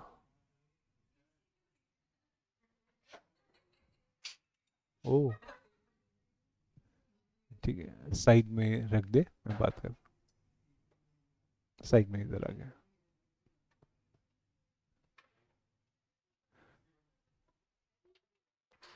ठीक है, कोई नहीं, ऐसे उसको ट्रबल कुछ नहीं है. Okay, fine. So that is called mediation. And areas in which ADR will work, तो ये भी मार्क कर लेना. Alternative dispute resolutions कहाँ पे होते हैं और किस areas में काम करते हैं? Alternative dispute resolutions, ADRs. Okay, so these are some important topics June 2026 for arbitration. Next comes जानकारी का कानून. Okay, actually the world lives on data. उन्हें आप लोगों का डेटा बहुत प्यारा है, and that's why information law. Okay, लोग जानना चाहते हैं, the world wants to know. Okay, and who is representing the world? You. So ये सवाल उठता है. ओके, पब्लिक अथॉरिटी से गवर्नमेंट के अथॉरिटी में ये जानना कि सर वहाँ पे हो क्या रहा है या वहाँ पे हुआ क्या था, तो आप राइट टू इंफॉर्मेशन एप्लीकेशन डाल सकते हो. इसके ऊपर भी अच्छे खासे झगड़े चल रहे हैं. कुछ लोग बोलते हैं ये सही नहीं है, कुछ बातें नहीं बतानी चाहिए, कुछ लोग बोलते हैं ज़रूरी है. ओके, काफ़ी न्यूज़ मीडिया वाले इसको बहुत यूज़ करते हैं. बाय चांस अगर आप कभी न्यूज़ मीडिया या मीडिया कंपनी में एज अ कंपनी सेक्रेटरी काम कर रहे होगे, तो डेफिनेटली आप इसके यूटिलाइजेशन काफ़ी देखोगे. ओके, मेरी खुद की आर्टिकलशिप टाइम्स ऑफ इंडिया में हुई है, तो बीइंग अ न्यूज़ मीडिया काफ़ी सारी चीज़ों में आप इस तरह के एप्लीकेशन यूज़ कर सकते हो. ओके, और जो आपको डेटा मिला है उसकी ऑथेंटिकेशन मिल जाती है, तो कल को आप न्यूज़ चला रहे हो तो आपके पास पीछे बैकग्राउंड है कि क्या शेयर किया गया है. ठीक है, सो दैट कम्स, सो ये पढ़ के जाना, what is the obligation of a public authority, कि कौन सी इंफॉर्मेशन पब्लिक अथॉरिटी को जनरली शेयर करनी जाती है. प्लस नेक्स्ट जून 26 के लिए exemption from disclosures, which authorities are exempt, CBI के cases, investigation cases, international trades, okay, that is international agreements, ये सब चीज़ें आपको डिस्क्लोज नहीं करते हैं. And who is excluded, okay, किन से सवाल नहीं पूछ सकते. ठीक है, सो मैं प्राइम मिनिस्टर मोदी जी से सवाल नहीं पूछ सकता. क्यों? क्योंकि वो पहले ही खुद बता देते हैं आज सोमनाथ जाने वाले हैं. कल किधर जा रहे हैं वो भी बता के रखा हुआ है, तो पूछना क्या. Okay, then terms of office and service condition and central information commission CIC, okay, and terms of office and service of commission SIC, ये दोनों चेक करके जाना. इनके ऊपर कई बार इंस्टीट्यूट ने शॉर्ट नोट्स या एक फुल लेंथ क्वेश्चन डाला हुआ है, मतलब 5-6 मार्क का भी क्वेश्चन डाला है. यस, कि ये लोग कितने टाइम तक होते हैं, CIC की रोल्स क्या है, उसके रिस्पॉन्सिबिलिटीज क्या है, ये चैप्टर में एक अच्छा खासा क्वेश्चन है. और इस बार ये भी पढ़ के जाना, what is the role of central and state governments. Central government, state government इस RTI एक्ट को इन्फोर्स करने के लिए रूल्स क्या बनाती है. Okay, and coming to the tech law, that is information technology. Okay, so ये टेक्नोलॉजिकल बेस्ड लॉ है, आपका सारा डेटा किसी के पास है. Clear? Yes, and that's fact. Metaverse के केस में ये बाहर निकल के आया कि जितना भी व्हाट्सएप वो लोग एनक्रिप्ट इनक्रिप्ट बोल रहे हैं वो सब भी उनके पास पड़ा हुआ है. जो भी तुमने एनक्रिप्ट सोच के मैसेज किए थे, फोटोज बांटे थे, वो भी पड़े हुए. इन शॉर्ट उनके सर्वर पे सारा बैकअप है. ओके, सो सारा डेटा के ऊपर वो लोग ऑब्जर्व कर रहे हैं. इनफैक्ट इसी वजह से उन लोगों ने बहुत बड़ा डेटा सेंटर के लिए $70 बिलियन तक का इन्वेस्टमेंट किया है अभी. ओके, बहुत बड़ा डेटा सेंटर खोल रहे हैं. सो that is needed for information technology. ठीक है, तो टेक्नोलॉजिकली इस इंफॉर्मेशन को बचाना, स्टोर करना, क्या करने की चीज़ें. ओके, अगर इस समय आपका फ़ोन चालू है, जैसे मेरा भी चालू है, तो लेट मी टेल यू, भले ही आपका फ़ोन आप लोगों ने बाजू में साइलेंट रखा हो जैसा को, सारी बातें वो आपकी सुन रहा है. इनफैक्ट कई बार ऐसा होगा कि आपने सिर्फ फ़ोन ऑन करके सर्च में कुछ डाला और एग्जैक्टली वही मिल गया जो आप ढूंढना चाहते थे. ओके, सो फ़ोन आपकी बातें सुनता है. यस, जिसको वो लोग बोलते हैं TAM, टेम्पररी एक्सेसिबल मेमोरी. तो फ़ोन आपकी बातें थोड़ी देर तक सुनता रहता है, और अगर आपने बातें करते करते उसको एक्सेस करने की कोशिश की, फटक से याद रखेगा. फ़ोन उतनी देर तक के लिए टेम्पररी मेमोरी रखता है. जितना भी एप्पल एंड्रॉयड जो फ़ोन है वो है. हाँ, अगर आप छोटा वाला वो नोकिया जैसा फ़ोन लेते हो वो नहीं सुनता है. वो नहीं सुनता है, उसमें हार्डली इंटरनेट का कुछ चल रहा है. ओके, नोकिया का थोड़ा बड़ा फ़ोन लो तो सुनता है. क्लियर? तो TAM का सबूत आपके फ़ोन के नीचे एक छोटा सा छेद होगा, बस उसी का समझ लो, कन्फर्म्ड होगा. ओके, तो वो TAM का सबूत हो जाता है. By the way, coming back, information technology. Information technology में सिग्नेचर्स एंड इलेक्ट्रॉनिक, ये पार्ट पढ़ के जाना. डिजिटल सिग्नेचर्स और e signatures very important topic of discussion है.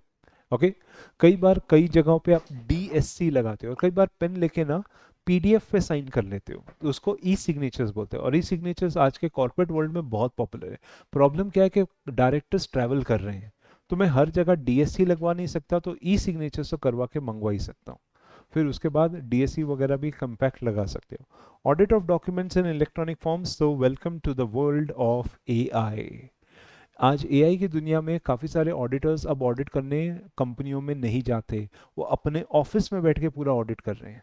पूरा एक्सेसिबिलिटी लेते हैं और उधर ही ऑडिट करते हैं, और उधर ही वो लोग सारी चीज़ें कर रहे हैं. और वहीं पे ऑडिट के डॉक्यूमेंट्स वगैरह का प्रिंट आउट चाहिए तो प्रिंट आउट, PDF कॉपी चाहिए, सब स्टोर करते हैं. इसका मतलब आप कॉर्पोरेट में जाओगे तो आप SAP, Oracle, टैली, ERP या ऐसे कई वेक्टर सॉफ्टवेयर जैसे देखने वाले हो जो कॉर्पोरेट्स में यूज़ होते हैं. एंड फॉर इंटरनल ऑडिट्स के लिए उनके पास इंटरनल ऑडिट डिवीजन होता है, स्टैट्यूटरी ऑडिट का अपना डिवीजन होता है. ऐसे कई बैंक वाले भी करते हैं.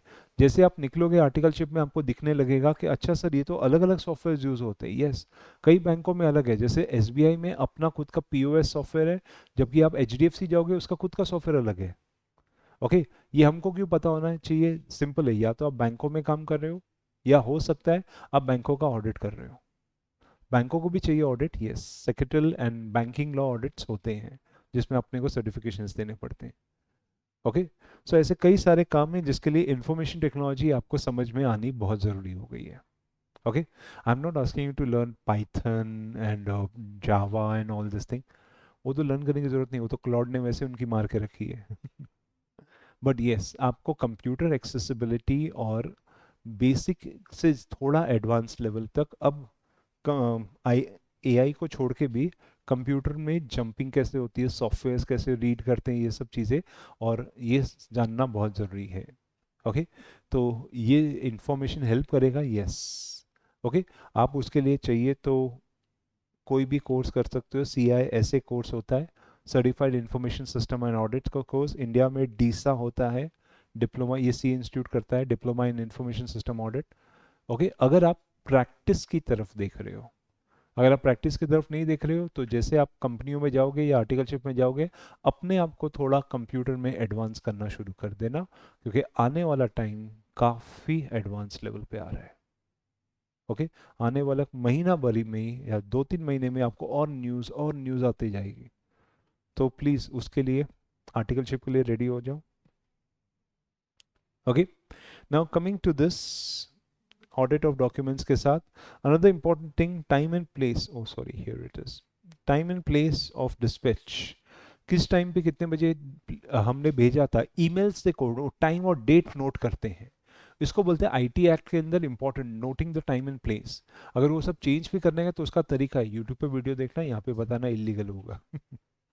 Then coming to other things, electronic signature certificates, ESCs।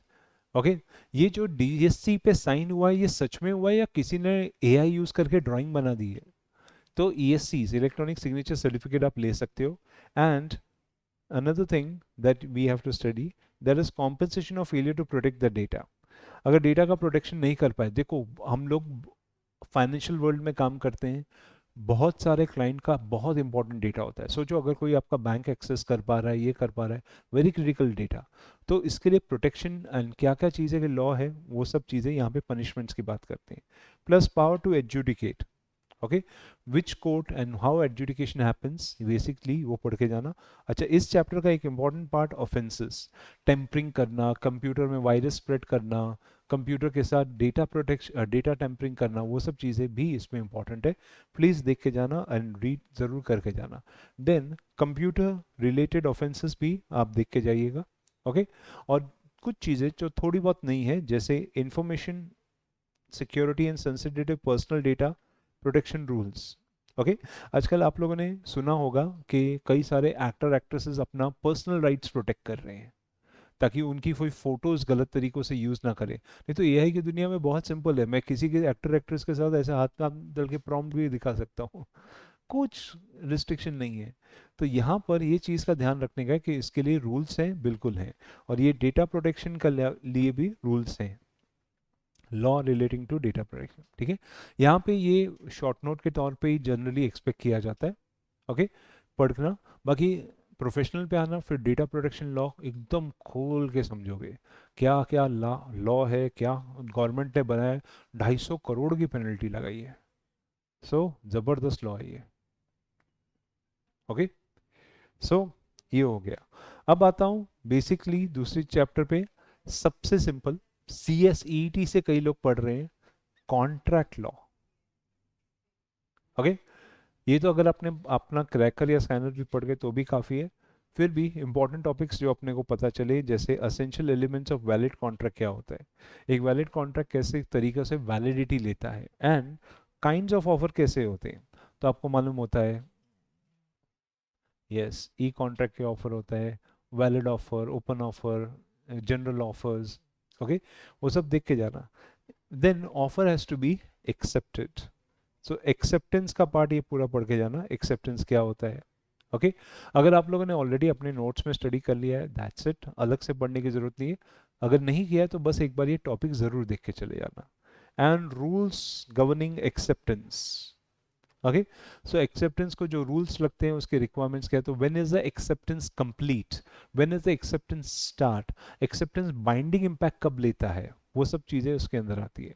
Okay एक बहुत अच्छा ये आता है sir, a contract has should have a consideration, लेकिन ये पार्ट पढ़ के जाना, exceptions of consideration, can there be a contract without a consideration? Okay, so arising out of natural love and affection, past rights, okay, past conduct के ऊपर वाला contract, या time barred debts, exactly, so that guy has read it. Okay, तो वापस से पढ़ने की जरूरत नहीं, उतना पढ़ लिया काफ़ी है फिर। Then apart from this, okay, there is wilful misrepresentation of fraud. So इसके ऊपर भी शॉर्ट नोट एक्सपेक्टेड है, एक बार पढ़ के जाना, what do you mean by wilful misrepresentation, what is fraud, and legality of object. अगर ऑब्जेक्ट लीगल नहीं हुआ तो कॉन्ट्रैक्ट बाइंडिंग इंपैक्ट नहीं लेगा, रादर वॉइड चला जाएगा। ओके, दैट इज मैं किसी का खून करने के लिए आपको पैसा दे रहा हूँ, now that's contract is not legal object, it's an illegal object, contract can go void। Okay, clear? Then agreement void as opposed to public policy। Okay, so ये भी read करके जाना, restraint of marriages against public policy of India, restraint of maintenance, party, ये वो सब चीजें लिखी हुई है, just read it one। And can we have a restitution of contracts? Okay, so 475 page में मिलेगा, what do you mean bye restitution. Restitution मतलब मुझे उसी पोजीशन पे वापस लेके आओ। ओके, तुमने गलत काम किया था जिससे मुझे नुकसान हुआ, मुझे भरपाई करो, कॉम्पेंसेशन। तो मेरे को पैसे नहीं चाहिए, मेरे लिए वो चीज़ वापस कंस्ट्रक्ट करके दो, that's called restitution. Okay, then obligation of finder of lost goods, ये भी पढ़ के जाना कि अगर किसी को कोई खोया हुआ सामान मिला तो उसकी कॉन्ट्रैक्चुअली ऑब्लिगेशंस क्या है। ठीक है, then coming to some special contracts, that अच्छा before we go to special, remedies for breach of contract. अगर ब्रीच निकला तो क्या क्या क्लेम कर सकते हो as a remedy. Okay, now coming to special contract, indemnity क्या होती है। So what do you mean by indemnity, how do you indemnify a person, how many persons are there in indemnity, वो सब चीज़ें। And guarantee का मतलब की जगह पे इस बार ये देख के जाओ, as per them it is kinds of guarantees। So what are the various kinds of guarantees? Anyone? Time guarantee, fidelity guarantee, okay, fixed guarantee, नहीं पढ़ा है, देख के जाना। okay, then law of agency। okay, so मैं तेरा agent, तो इसका मतलब क्या हुआ कि एजेंसी की रिक्वायरमेंट्स क्या होती है, किसको एजेंट कैसे करते हो। एजेंट आप अपनी मर्जी से किसी का नहीं बन सकते, प्रिंसिपल आपको अपॉइंट करना चाहिए। क्लियर? देन ये part, when agency is irrevocable. Okay, देखे जाना, व्हेन एजेंसी इज इररिवोकेबल, अगर एजेंट ने अपना काम शुरू कर दिया या एजेंट ने स्टेप्स ले लिया, एजेंट ने एडवांसेस दे दिए, अब आप एजेंट रिवोक नहीं कर सकते। Okay, unless you restitute the agent through his position. ठीक है, एंड यस, ई कॉन्ट्रैक्ट्स इस बार देख के जाना।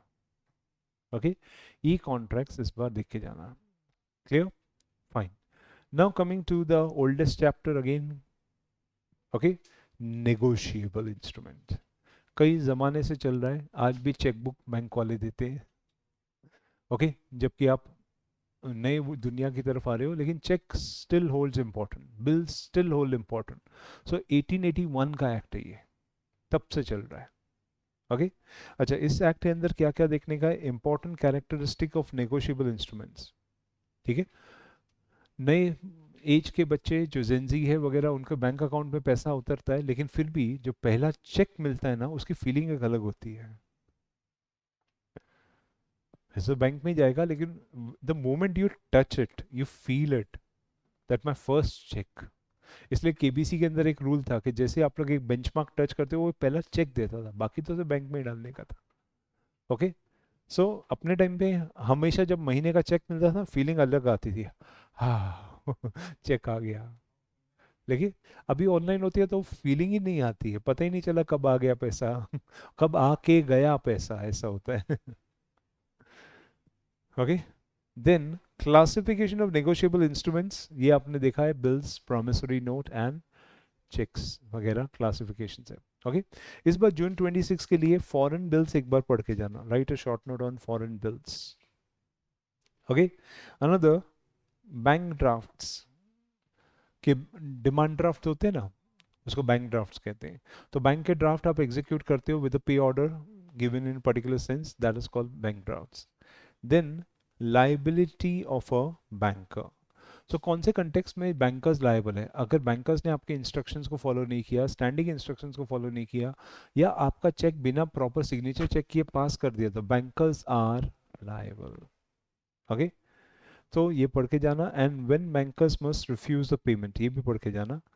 बैंकर्स लायबल तब नहीं है जब बैंकर्स ने सारी प्रोटेक्शन ऑब्जर्व किए थे, बैंकर ने बैलेंस देखा था, डेट देखा था, सिग्नेचर देखा था, तो फिर वो लायबल नहीं होने वाले। ठीक है। Then another important topic, payment in due course क्या होता है? ओके, सो जैसे बिल्स मूवमेंट लेते हैं और जो लास्ट पार्टी होता है वो पेमेंट करने के लिए लायबल होता है। वापस से कुछ गिरा नहीं ना? सो that is called payment in due course. Okay, तो बिजनेस के ड्यू कोर्स में पेमेंट्स जब रिलीज हो जाती है तो पेमेंट इन ड्यू कोर्स है, इसका मतलब बिल ऑनर हो गया। ओके, अगर payment in due course defeat हो गई तब आप बिल को चैलेंज कर सकते हो। ठीक है। देन कलेक्टिंग बैंकर करके शॉर्ट नोट आता है। कई बार ऐसा होता है कि इतने सारे बिल्स हो जाते हैं धंधे में, तो क्या करने का, बैंक के पास डिस्काउंटिंग कर सकते हो, या एक और चीज कर सकते हो, बैंक को collection, banker for collection appoint कर सकते हो। वो आपको कलेक्शन करके चार्जेस कट करके आपको पूरा पैसा आपके बैंक में डाल देगा। So that's bank for collection. फिर ये भी पढ़ के जाना, मोड ऑफ क्रॉसिंग्स क्या होते हैं। Okay, single crossing, double crossing, non negotiable crossing, and company crossing, ऐसे कई तरह के क्रॉसिंग्स होते हैं। ठीक है। Then liability of parties. तो पार्टीज की लाइबिलिटी कब होती है? जैसे चेक साइन कर दिया, सामने वाले को दे दिया, उसने बैंक में डाला, लाइबिलिटी शुरू। बिल्स ऑफ एक्सचेंज का ड्यू डेट हो गया, लाइबिलिटी शुरू। ओके, प्रॉमिसरी नोट पे आपने साइन किया था, सामने वाले को दे दिया, प्रॉमिस करने का टाइम आ गया, लाइबिलिटी शुरू। तो parties become liable on their due dates in the respective sense. Okay, then do read this, negotiation by endorsement and delivery। Okay, तो जब आप बिल्स को किसी को सामने एंडोर्स करते हो और वो उसके पास डिलीवर हो गया तो काम हो गया। Now what do you mean by negotiation by endorsement and delivery? Anyone? अच्छा देखो, ये ए ने बी ने ए पे बिल बनाया था। ओके, लेट्स से 1 लाख का। ओके, ए ने उसको एक्सेप्ट करके दिया, तो इसमें ड्रॉवर कौन है, ड्रॉवी कौन है? दिस इज अ, ओके, अभी बी को किसी को पेमेंट करना है, लेट्स से बी को सी को पेमेंट करना है, लेकिन बी को जो पेमेंट करना है वो सिर्फ 70,000 है। तो बी सी से नेगोशिएट कर रहा है कि 1 लाख रुपया जो लेने का आएगा उसमें से 30,000 रुपया तेरे को मुझे देना होगा। बिल कितने का दे रहा है, लेकिन ड्यू कितने की है? This is called negotiations by endorsement release. मैं तेरे को बिल तो दे रहा हूं, तू जाके ए से पैसा तो मांगेगा ड्यू डेट पे, लेकिन तेरा कितना है? सिर्फ 70 है रे, बाकी 30 तो मेरा है। तो जब ड्यू डेट पे जाएंगे तो हमने जो नेगोशिएशन किया है, तो ए को इंस्ट्रक्शन जाएगा कि सी को सिर्फ 70 देना, बाकी 30 मेरे अकाउंट में डालना है। हाँ, तो ये तो होल्डर इन ड्यू कोर्स है, और कौन हुआ? जिसको एंडोसी किया, endorsee becomes HDC unless he endorses further. Okay, so इसको हम लोग बोलते हैं negotiation by endorsements and delivery. अब सी को अगर डी को पेमेंट देना है 50,000 का, तो ये 1 लाख का बिल आगे चढ़ा सकता है, लेकिन फिर जाके बोलना पड़ेगा ए को कि डी को 50,000 देना, मुझे इतना देना, बाकी का 20, और बी को देना 30,000। So these are the way 1 lakh का बिल डिवाइड होते जाता है by terms of negotiations and deliveries. Okay, clear?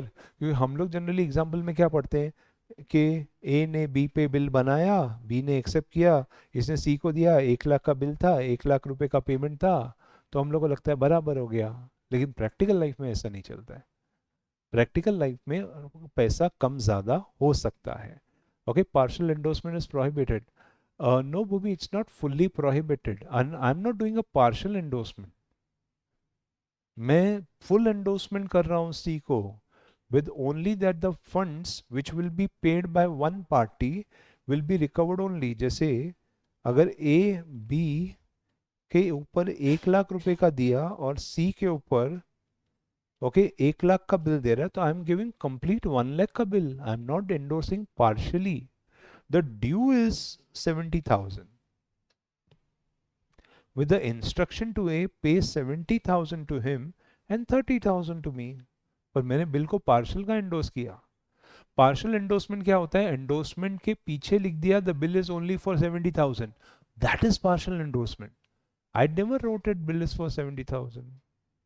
I wrote on 1 lakh का bill, fully endorsed, okay, with the instruction to A, that is a drawee, किसको कितना payment करने का. That's so simple. ये तो मार्केट में चलता ही है. क्लियर? अगर आप बिल को तोड़ देते हो, दैट्स पार्शियल एंडोर्समेंट, वो अलाउड नहीं है. ओके, बिल की सैंक्टिटी, उसकी इंपॉर्टेंस खत्म हो जाती है फिर. Okay, it is as good as bill को फाड़ देना. So that's partial endorsement, that way is prohibited, correct. Okay, then other things from negotiable instrument act, then ये part भी देख के जाना. Negotiation of loss instrument that are obligated by unlawful means. Okay, नौकर ने बिल चुरा के sign मार के अपने नाम पे कर लिया, that's unlawful means. ओके, उसको नेगोशिएट करने गया, लॉस्ट इंस्ट्रूमेंट खो गया था, किसी ने उसका फायदा उठाया, सो उसके अंदर रिपोकेशंस क्या आते हैं, वो पार्ट यहाँ पे आता है. क्लियर? एक्सेप्टेंस फॉर ऑनर, ये भी देख के जाना शॉर्ट नोट्स पे. What is acceptance? जब आप बिल किसी को देते हो और वो साइन करता है कि यस मैं पेमेंट करूंगा, तो उस पर साइन करना पड़ता है. एक्सेप्टेंस फॉर ऑनर कि ड्यू पे आपको मिल जाएगा. बिल कितने दिन पहले देते हैं? 3 days पहले. ग्रेस पीरियड याद है? मेच्योरिटी पे ग्रेस पीरियड होती है. Okay, so acceptance for honour. Then presentation of acceptance when excused. तो presentation of acceptance when excuse कौन सा? इसको बोलते हैं साइट बिल, SIGHT. ओके, जैसे ही आंखों के सामने रखा, बिल ऑनर करना पड़ेगा. ओके, इसको बोलते हैं, सॉरी,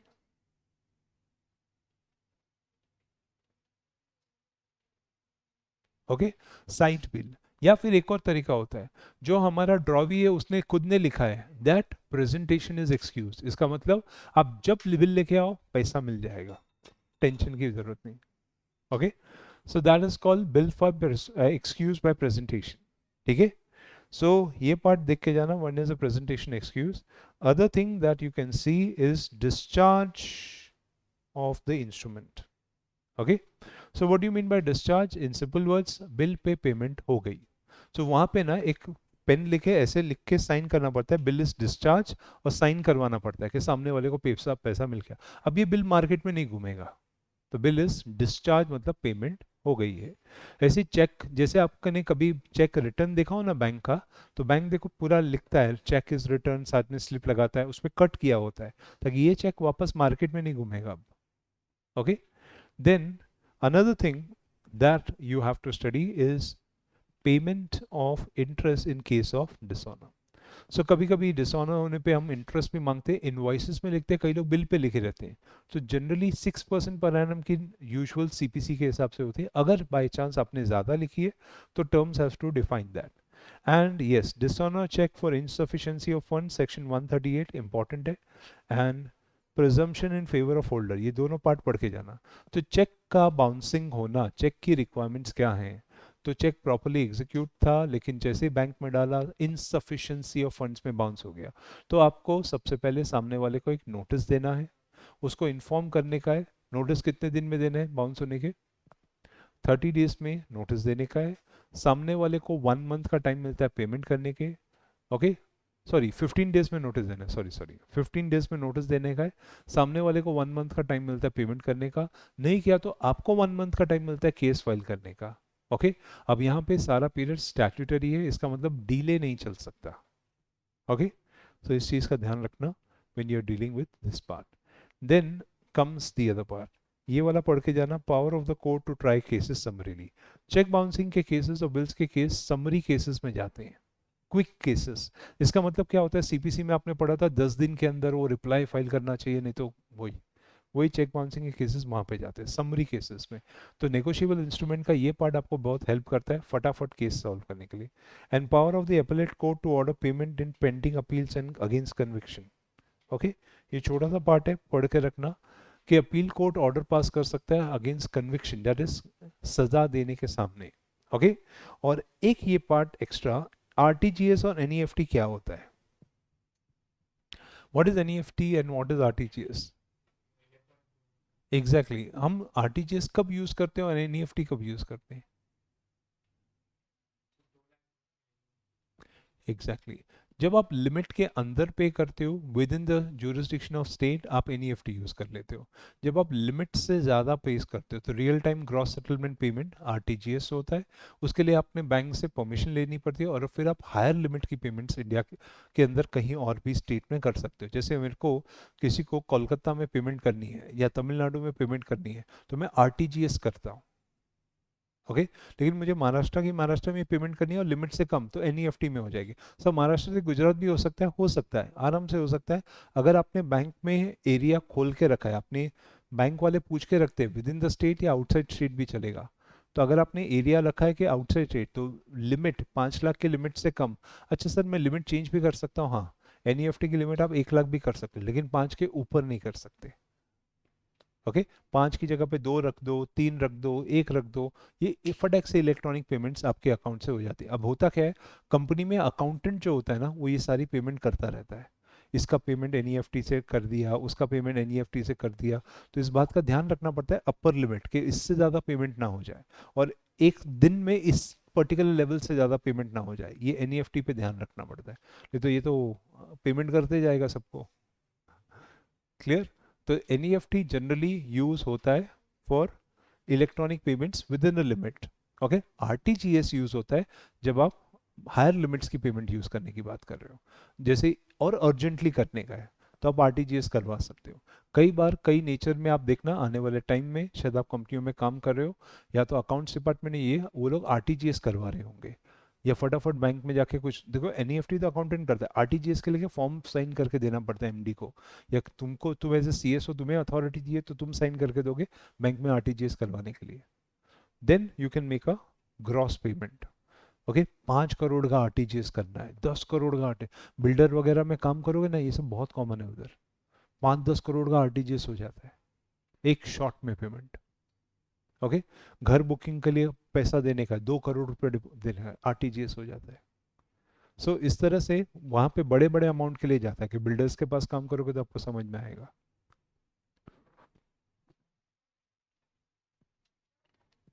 ओके, नाउ क्या बोला। ओके, नहीं टॉपिक्स 7 से 8 मार्क पक्का है बॉस, क्योंकि अब चैप्टर बचे ही कितने। ओके, 14 चैप्टर बचे हैं, 100 मार्क से डिवाइड करो, 7.5 मार्क तो पर चैप्टर का एवरेज है। तो न करते हुए भी पूछेगा, पहले चैप्टर ज़्यादा थे तो उसके वजह से क्या हो रहा था कि पहले ट्रांसफर प्रॉपर्टी था, रजिस्ट्रेशन एक्ट था, स्टैम्प ड्यूटी एक्ट था, ये सब बहुत ज़्यादा थे, तो एक आध दो चैप्टर छोड़ सकते थे, फिर तो पक्का था उसमें से इस बार क्वेश्चन नहीं आएगा, ऐसा होता था। अभी ऐसा नहीं होगा, अभी वो हर चैप्टर से क्वेश्चन पूछ रहे हैं। ओके, तो 7 to 8 marks you can expect. Clear, fine. चलो, अभी यहाँ पर किसी को किसी चैप्टर में कोई क्लैरिफिकेशन, कोई शेयरिंग, कुछ इंपॉर्टेंट बताना है, समझना है, पहले वो बताओ। ओके,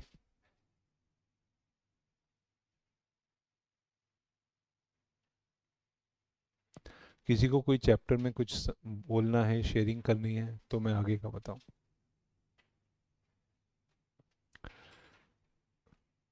नेगोशिएशंस का चैप्टर रिवाइज करने के लिए विल इस टाइम पे पूरा रिवाइज करना तो मुश्किल होगा, लेकिन ठीक है, लेट्स रिवाइज।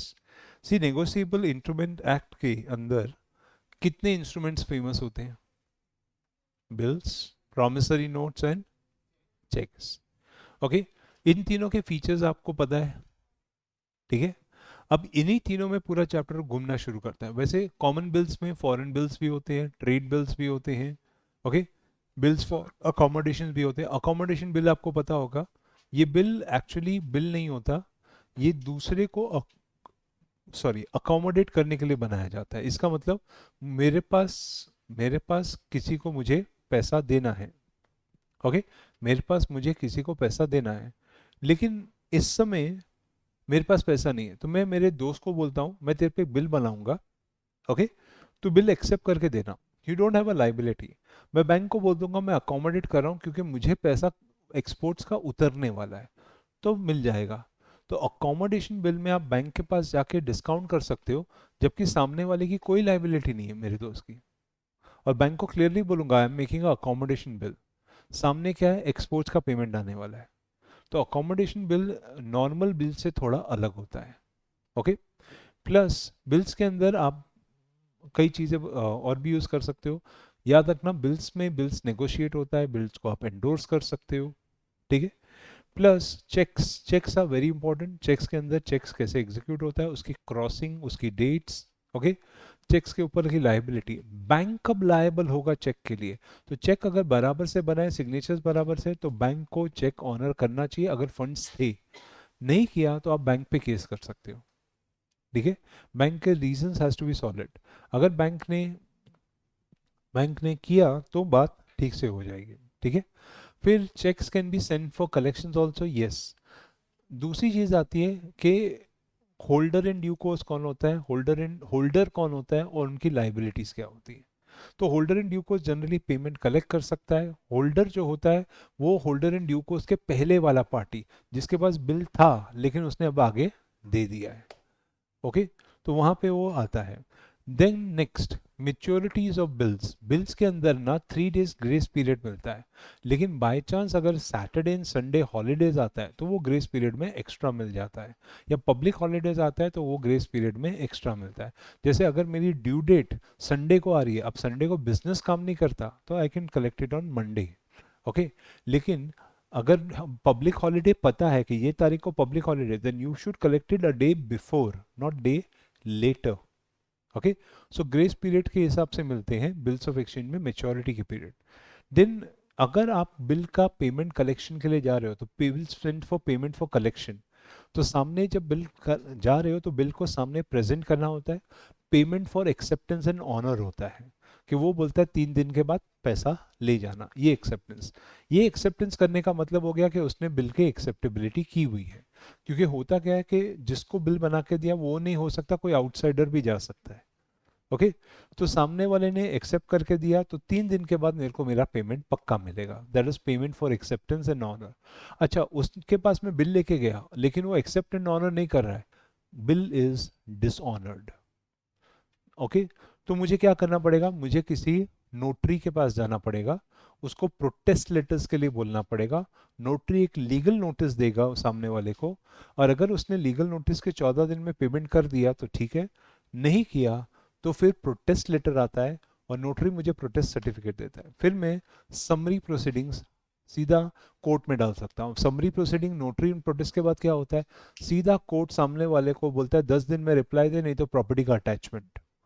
ये नोटरी इन प्रोटेस्ट का असर करता है, क्योंकि उसको टाइम दे चुके हैं लेकिन उसने पेमेंट नहीं किया। चेक में थोड़ा उल्टा होता है, चेक में ऑलरेडी प्रोसीजर ले डाउन किया हुआ है, आपने चेक डिपॉजिट किया, चेक बाउंस हो गया, आपने सामने वाले को फोन किया, 2 दिन गाली भी दी, क्यों नहीं किया पेमेंट, ओके। अगर उसका जस्टिफिकेशन सॉलिड नहीं है वो बोलता है जो करना है कर ले, ठीक है, 15 दिन के अंदर उसको लीगल नोटिस भेजो। 1 महीने में अगर पेमेंट नहीं उतरा तो 1 महीने में, 1 महीना खत्म होते ही आप 1 महीने में सीधा सॉरी क्रिमिनल केस फाइल कर सकते हो। I repeat, criminal case file कर सकते हो, ओके। और क्रिमिनल केस फाइल करके सामने वाले से रिकवरी के लिए मांग सकते हो। अच्छा, चेक में एक स्टैंडर्ड रूल है कि चेक का जब पेमेंट नहीं किया गया कोर्ट में और साबित हुआ केस, तो सामने वाले को 2 साल की सजा हो सकती है, या जो भी चेक का अमाउंट है उसका 2 टाइम्स आपको मिल सकता है। अगर उसको जेल नहीं जाना तो चेक का 2 टाइम्स, यानी 1 लाख का चेक था तो उसको मेरे को 2 लाख रुपया देना पड़ेगा। 2 times the amount of cheque और 2 years ऑफ इम्प्रिजनमेंट ऐसे आती है, ओके। तो चेक में इसलिए लोग चेक बाउंसिंग का केस क्यों करते हैं, इसलिए क्योंकि 2 गुना पेमेंट आपको आ सकती है फिर, ओके, तो जज मिलता है ऐसा, यस, कई जन देते हैं। फिर अगर चेक साबित हो गया कि सामने वाले ने जानबूझ के डिसऑनर किया था, ठीक है, फिर उसमें कई तरह के परम्यूटेशन कॉम्बिनेशन होते हैं प्रैक्टिकल लाइफ में, वो उस लेवल पे आना, लेकिन चेक का बेसिक अंडरस्टैंडिंग ये रहता है। Okay, that covers the basic part of cheque. Clear? बाकी एनईएफटी आरटीजीएस वगैरह होता है, दैट व्हाट्स वी एक्सप्लेन। हाँ बोल Bhumi, section 48 of arbitration, arbitration का सेक्शन 48। अच्छा, कितने लोगों को आर्बिट्रेशन का सेक्शन 34 याद है? Grounds of appeal. Okay, similarly जब फॉरेन डिक्री इंडिया में आती है, उसको चैलेंज करने के लिए हम सेक्शन 48 यूज करते हैं। Okay, so grounds of appeal होता है, सिमिलर ग्राउंड्स सेक्शन 48 में भी चैलेंज किया जाता है। ओके, जब आप आर्बिट्रेशन पे जाओगे तो there is certain called as grounds of appeal for foreign arbitrations. So उसके अंदर हम ग्राउंड्स ऑफ अपील वही रखते हैं। Okay,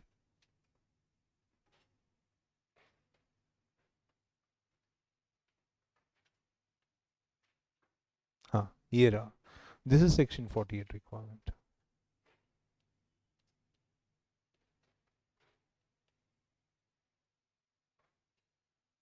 so enforcement of certain foreign awards, तो फॉरेन अवार्ड्स को एनफोर्स करने के लिए अगर आप उनको चैलेंज कर पाओ, सेम, हमें प्रॉपर नोटिस नहीं दिया गया, सब आर्बिट्रेशन प्रोसीडिंग्स हमारे बिना कंडक्ट हो गई एक्स पार्टी, आर्बिट्रेटर ने मैलिफाइड एक्ट कर लिया है, आर्बिट्रेटर ने हमें प्रॉपर इंफॉर्मेशन ही नहीं दी, प्रोसीडिंग्स करते समय आर्बिट्रेटर के खिलाफ हमने बोला भी था कि आर्बिट्रेटर बायस है, इंडिपेंडेंट नहीं है, लेकिन ट्रिब्यूनल हमारी बात नहीं सुनता है। ओके, जितना जितना आप सेक्शन 34 में लिखते हो ग्राउंड्स ऑफ अपील्स, विजिब इज सिमिलर फॉरेन अवार्ड्स के लिए भी लिख सकते हो। ओके, बस इतना होता है कि फॉरेन अवार्ड इंडिया में नहीं, बाहर हुआ था, इंडिया के बाहर केस रहा, सिंगापुर हो सकता है, लंदन काउंसिल हो सकता है पेरिस का इंटरनेशनल चेंबर्स ऑफ कॉमर्स में आपने लिया हो, या फिर कहीं और, लेकिन वो अवार्ड इंडिया के बाहर पास हुआ है। Okay, clear? So that is section 48 का answer. Now yes Priyanshu, sir does length of answer matter in JIGL exams? Yes it does. देखो, आप ये समझ लेना, आपके पास हर एक मार्क के पीछे, हर एक मार्क के पीछे 1.5 मिनट का टाइम है।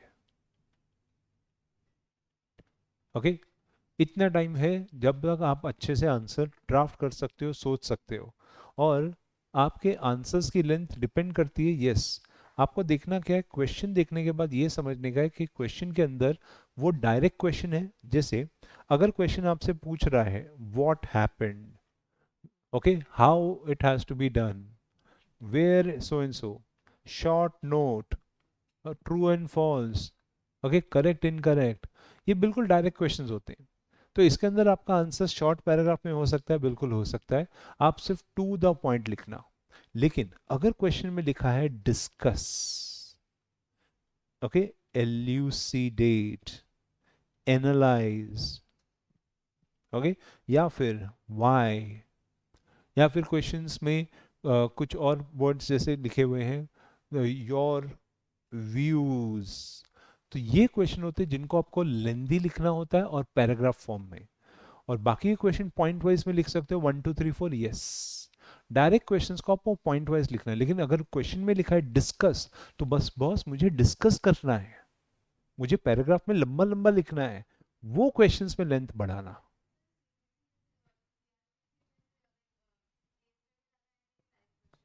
CRPC में से केस स्टडीज भी आएंगे, ओके, और डायरेक्ट क्वेश्चंस का भी कॉम्बिनेशन रहेगा। अच्छा, यहाँ पे ये लोग आपको कोई बाहर ऐसे कोई केस स्टडी वैसा नहीं देने वाले, सिचुएशन देंगे। एक जगह पे अचानक से चोरी हुई, चोर ने गलती से किसी का मर्डर कर दिया, ये क्या हुआ, तो आपको लिखना है ये रॉबरी हुई। रॉबरी की रिक्वायरमेंट ऐसी ऐसी होती है, ये कोई साइटेड केस लॉ नहीं देने वाले, ये आपको सिचुएशन बेस्ड क्वेश्चंस पूछने वाले हैं। ठीक है, हाँ रॉबरी का, रॉबरी, और इस केस को रॉबरी की तरह से ट्रीट करेंगे। So is there any recent amendments? Okay, अच्छा बाय द वे, अगर किसी को रीसेंट अमेंडमेंट चाहिए, ये लेटेस्ट मॉड्यूल ICSI पे अपलोडेड है, ये जो मैं बता रहा हूँ ये ICSI पे है। बाकी अगर आप ICSI पे जाओगे तो आपको सप्लीमेंट मिलेगा, गूगल पे इतना लिखो सप्लीमेंट फॉर ICSI, कोई चेंज हुआ है? कुछ नहीं। पूरा सप्लीमेंट मैंने देख लिया है, उसमें बस वो लोग केस लॉ जो पुराने थे वही रिपीट कर रहे हैं, अंदर कोई अमेंडमेंट लॉ में चेंज नहीं हुआ है। ओके, चीज़ें वही हैं। ये जो मॉड्यूल है ये latest module with changes ICSI ने अपलोड कर रखी है, आप इसको आराम से डाउनलोड करो, जो रेलिवेंट टॉपिक है बस एक बार देख लो, बराबर। कोई प्रिंट आउट की ज़रूरत नहीं है, इतने टाइम के लिए कौन सा प्रिंट आउट लेने का। Okay, fine. Section 79 case law verdict of the IT act. Okay, that is a detail discussion वाला एक्चुअली, उसके लिए तो तू ही मुझे बता सकती है भूमि। सेक्शन 17 का case law, information technology. Okay, so section 79 का जो वर्डिक्ट था वो गूगल के ऊपर था, या वो भी सेम था। पहले सेक्शन 79 बता दो। सेक्शन 79 कहता है कि जो इंटरमीडियरीज होते हैं, दे शिल not be liable for any third party information data communication hosted by them. अब जैसे एयरटेल, वोडाफोन, या फिर आपका जियो, अब आप अगर इंटरनेट पे कुछ चीज़ें सर्च करते हो, जैसे आपने लेटेस्ट ये सुना कि कहीं वर्ल्ड में आर्म्स एम्यूनेशन होते, तो आपने सुना, सर्च किया एक गन कैसे बनाते हैं, एक टाइम बम कैसे बनाते हैं, आपने सर्च किया। अब देखो टेक्निकली देखा जाए तो ये एक अलग बात है, हो सकता है कई बच्चों को इंक्विजिटिवनेस होती है ये जानना कि ये होता क्या है, ये बनाते कैसे हैं, क्यों कई बच्चे सोचते हैं ऐसा, यस बिल्कुल सोचते हैं। तो ऐसे केसेस में जियो या फिर that person search engine is not liable. Okay, search engine उतनी चीजों को प्रोहिबिट कर सकते हैं जो टेक्निकली प्रोहिबिटेड है। गूगल के केस में भी आप कई चीजें सर्च कर पाते हैं, हाँ। अगर गूगल में आप पोर्नोग्राफी सर्च कर रहे हो, आप एडल्ट फिल्म सर्च कर रहे हो, गूगल को रोकना चाहिए। लेकिन अगर आप बेसिक सर्च की चीज़ें या इंजीनियरिंग इक्विपमेंट से ऐसी कुछ चीज़ें सर्च कर रहे हो, गूगल आपको डेटा देगा, नो डाउट। डार्क वेब के हिसाब से आप कई चीज़ें और भी सर्च कर सकते हो, दूसरे चैनल्स भी मिल जाएंगे। ओके, गूगल के केस में ये पॉइंट उठ के आया था कि क्या इंटरमीडियरी लायबल है, जिसमें गूगल ने प्रेस किया था कि sir I am just acting as a search engine. अब कोई उसमें क्या सवाल पूछता है और वो रेलेवेंटली कैसे अवेलेबल है, मैं बस उतनी इंफॉर्मेशन देता हूँ, जितना मैं प्रोहिबिट कर सकता हूँ करता हूँ। लेकिन प्रॉब्लम क्या होती है, डार्क वेब इतना वाइड है कि कोई दूसरे क्वेश्चंस के थ्रू भी इस आंसर को ढूंढ सकता है। ओके, सो यहाँ पर गूगल के ऊपर फुल्ली लायबिलिटी इस केस में 79 में इम्पोज नहीं कर पाए थे, लेकिन CCI ने गूगल को इम्पोज की थी लायबिलिटी, जहाँ पे उसने सर्च इंजन के ऊपर अपना पूरा कंट्रोल कर रखा है, उसके ऊपर बस यहाँ पे गूगल बच गया था। Okay, got it Bhumi, how Google got saved this, unless ये है कि intermediary has also conspired, abetted or aided in any of the threat and promise, तो वो liable है, and upon receiving actual knowledge notified by the agency or data communication or computer resource, the intermediary is committed to unlawful act। Google ने आगे चल के पूरा cooperation दिया Indian government को, इसलिए वो लायबल नहीं हुआ था। Got it, that was a Google case. Okay, अब सर मेरे को गूगल का केस तो नहीं मालूम, लेकिन 79 क्वेश्चन में लिखा गया था एग्जाम में, हाँ। तो 79 मालूम है, वो भी डिस्कस करके आते तो भी आंसर को मार्क्स दिए गए थे। ओके, फिर बच्चों को 50% या 60% मार्क्स दे दिए गए थे जिसने 79 भी डिस्कस किया था। ये क्वेश्चन एग्जाम में था एक बार। Okay, so that is section 79 का केस। Clear, got it. ओके, और कोई क्वेश्चन, और कोई शेयरिंग, और कोई क्लैरिफिकेशन, अगर कोई मिस हुआ हो तो? नहीं, ठीक है, डन।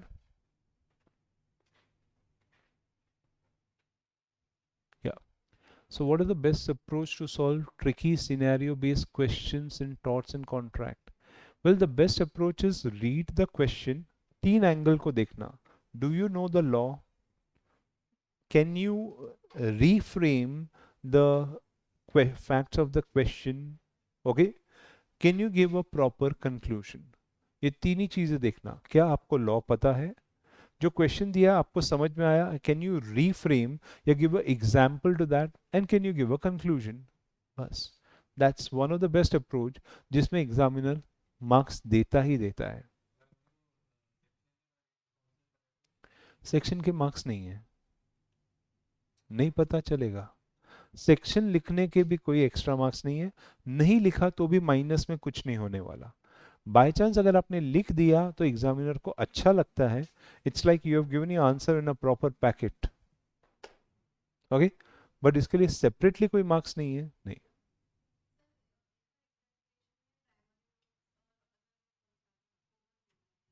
सी प्राइमरी रूल क्या रहता है कि इंटरप्रिटेशन में प्राइमरी रूल्स बोलते हैं जो जैसी चीजें लिखी गई है वो वैसे ही इंटरप्रेट होनी चाहिए। ओके,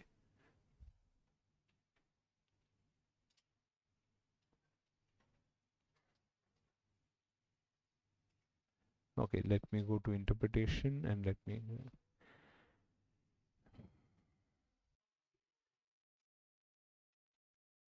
हम्म,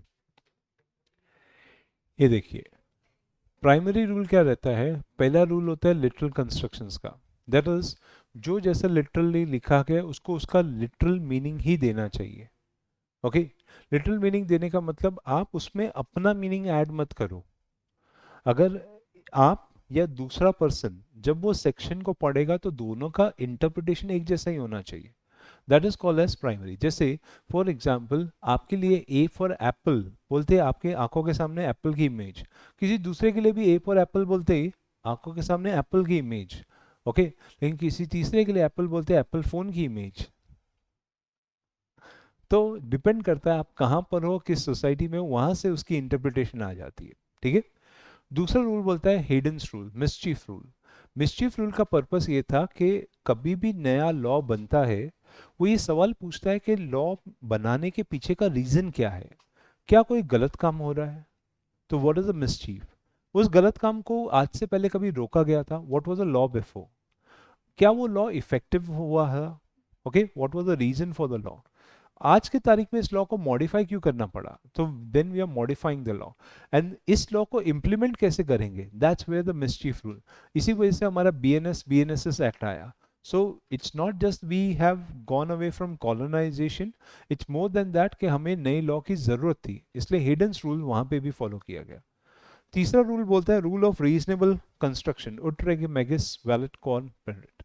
ओके, रीजनेबल कंस्ट्रक्शन क्या होता है कि जब आप रूल को पढ़ते हो या रेगुलेशन को पढ़ते हो तो एक रीजनेबल, एक प्रूडेंट, एक समझदार इंसान उसको क्या मतलब देगा। इसका मतलब ये है कि उस लैंग्वेज या वो सेक्शन की लैंग्वेज टफ लिखी गई है, वो जो कहना चाहता था वो डायरेक्टली लिटरली बाहर नहीं आ रहा, तो आप उसको रीजनेबल कंस्ट्रक्शन दे सकते हो। ओके, तो रीजनेबल कंस्ट्रक्शन अभी जैसे जैसे आज के तारीख में लेट्स सपोज एक स्कूल जाने वाला बच्चा आपके सामने मैथ्स का प्रॉब्लम लेके आए, भैया दीदी ये प्रॉब्लम में क्या है। अब अपने को मालूम है अपना मैथ्स में हाथ खराब है और ये प्रॉब्लम है सर्ड्स का या इंटीजर्स का या मैट्रिक्स का, और भगवान जाने ये क्या होता है। लेकिन आपने ओवरऑल सॉल्यूशन देख के उसको एक रीजनेबल एक्सप्लेनेशन दिया कि देख बेटा इसको ऐसे करते तो ये होता है, ये होता है, थोड़ा थोड़ा मेमोरी में था वो समझाया, तो that's called reasonable construction.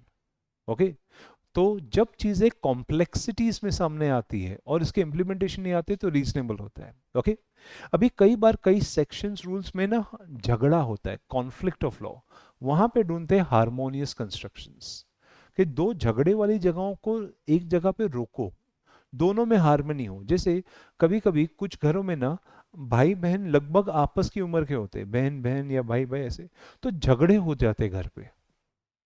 Okay, तो पेरेंट्स को हार्मोनियस कंस्ट्रक्शन यूज करना पड़ता है, दैट इज हार्मनी रहे, तो what is the way out.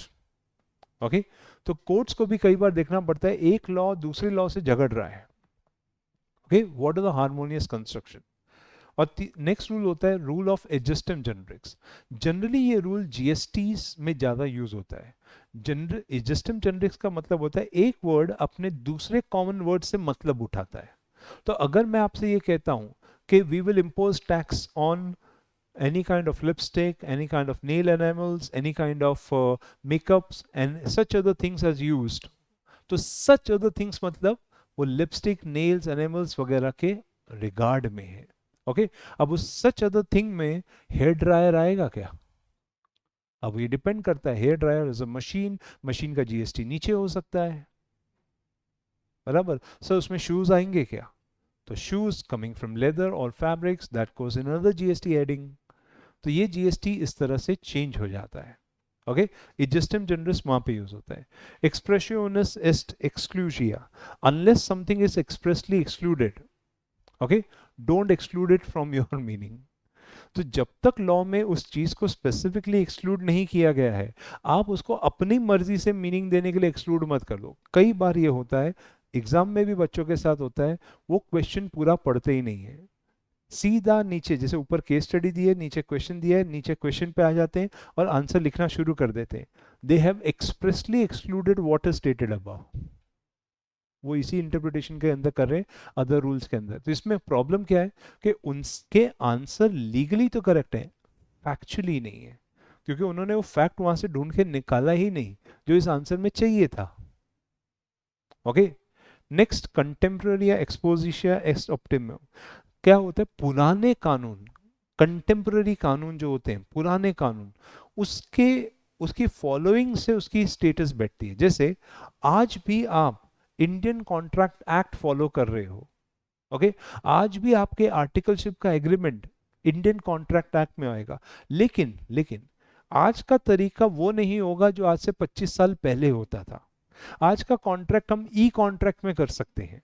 तो कंटेम्पररी प्रैक्टिसेस टाइम के हिसाब से बदलती है। Contract is contract, okay. अब जिसने कॉन्ट्रैक्ट बनाया था उसको तो कभी ख्याल भी नहीं होगा ई कॉन्ट्रैक्ट भी आ सकता है, लेकिन कॉन्ट्रैक्ट इज कॉन्ट्रैक्ट। तो कंटेम्पररी प्रैक्टिसेस जो सिचुएशंस होती है उसके हिसाब से मॉडिफिकेशन करके उसको लीगली एनफोर्स किया जा सकता है। Okay, clear. नॉसेटर सॉसेस, जो कोर्ट सुनता है, जो कोर्ट समझता है, तो कई वर्ड्स के मीनिंग वो सुन के समझ के लेता है।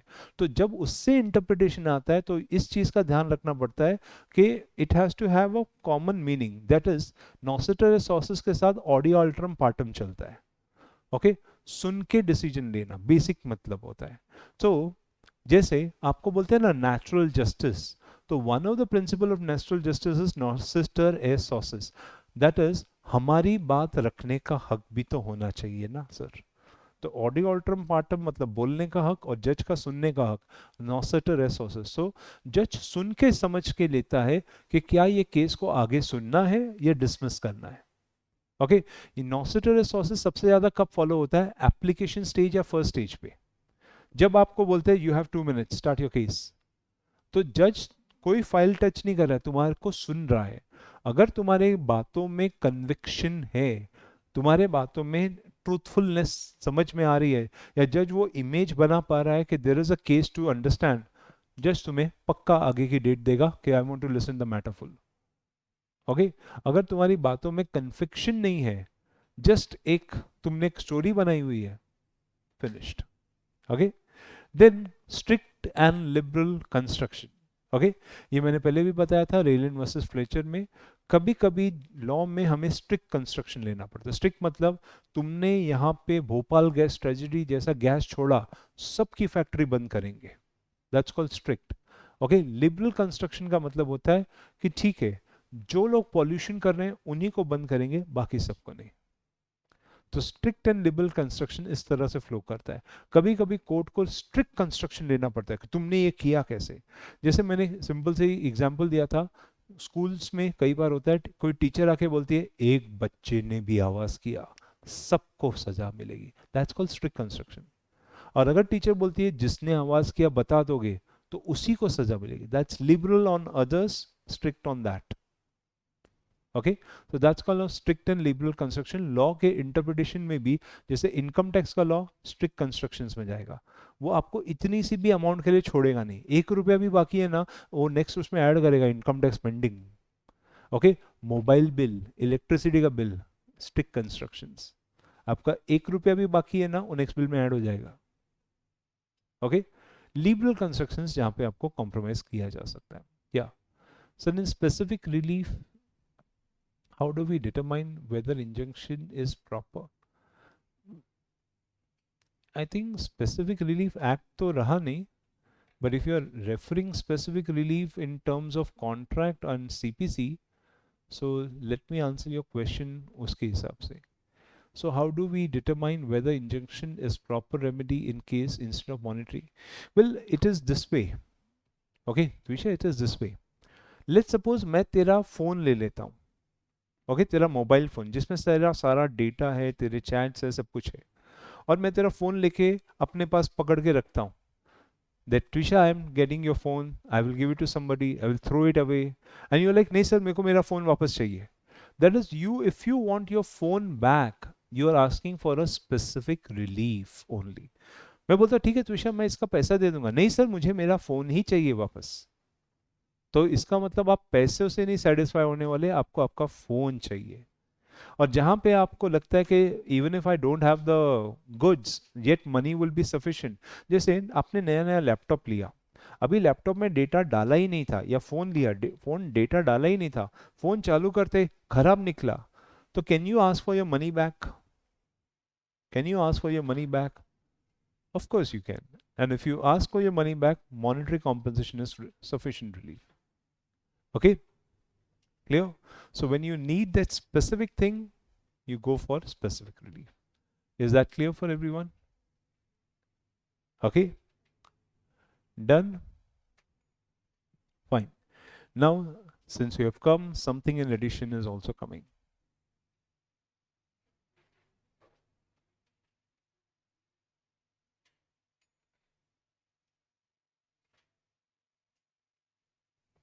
Okay, chalo. So since you have come, something in addition is coming. Company law का importance. Okay, so can we revise General Clauses Act once? General Clauses भूमि बहुत simple सा provisions है. We can definitely revise it.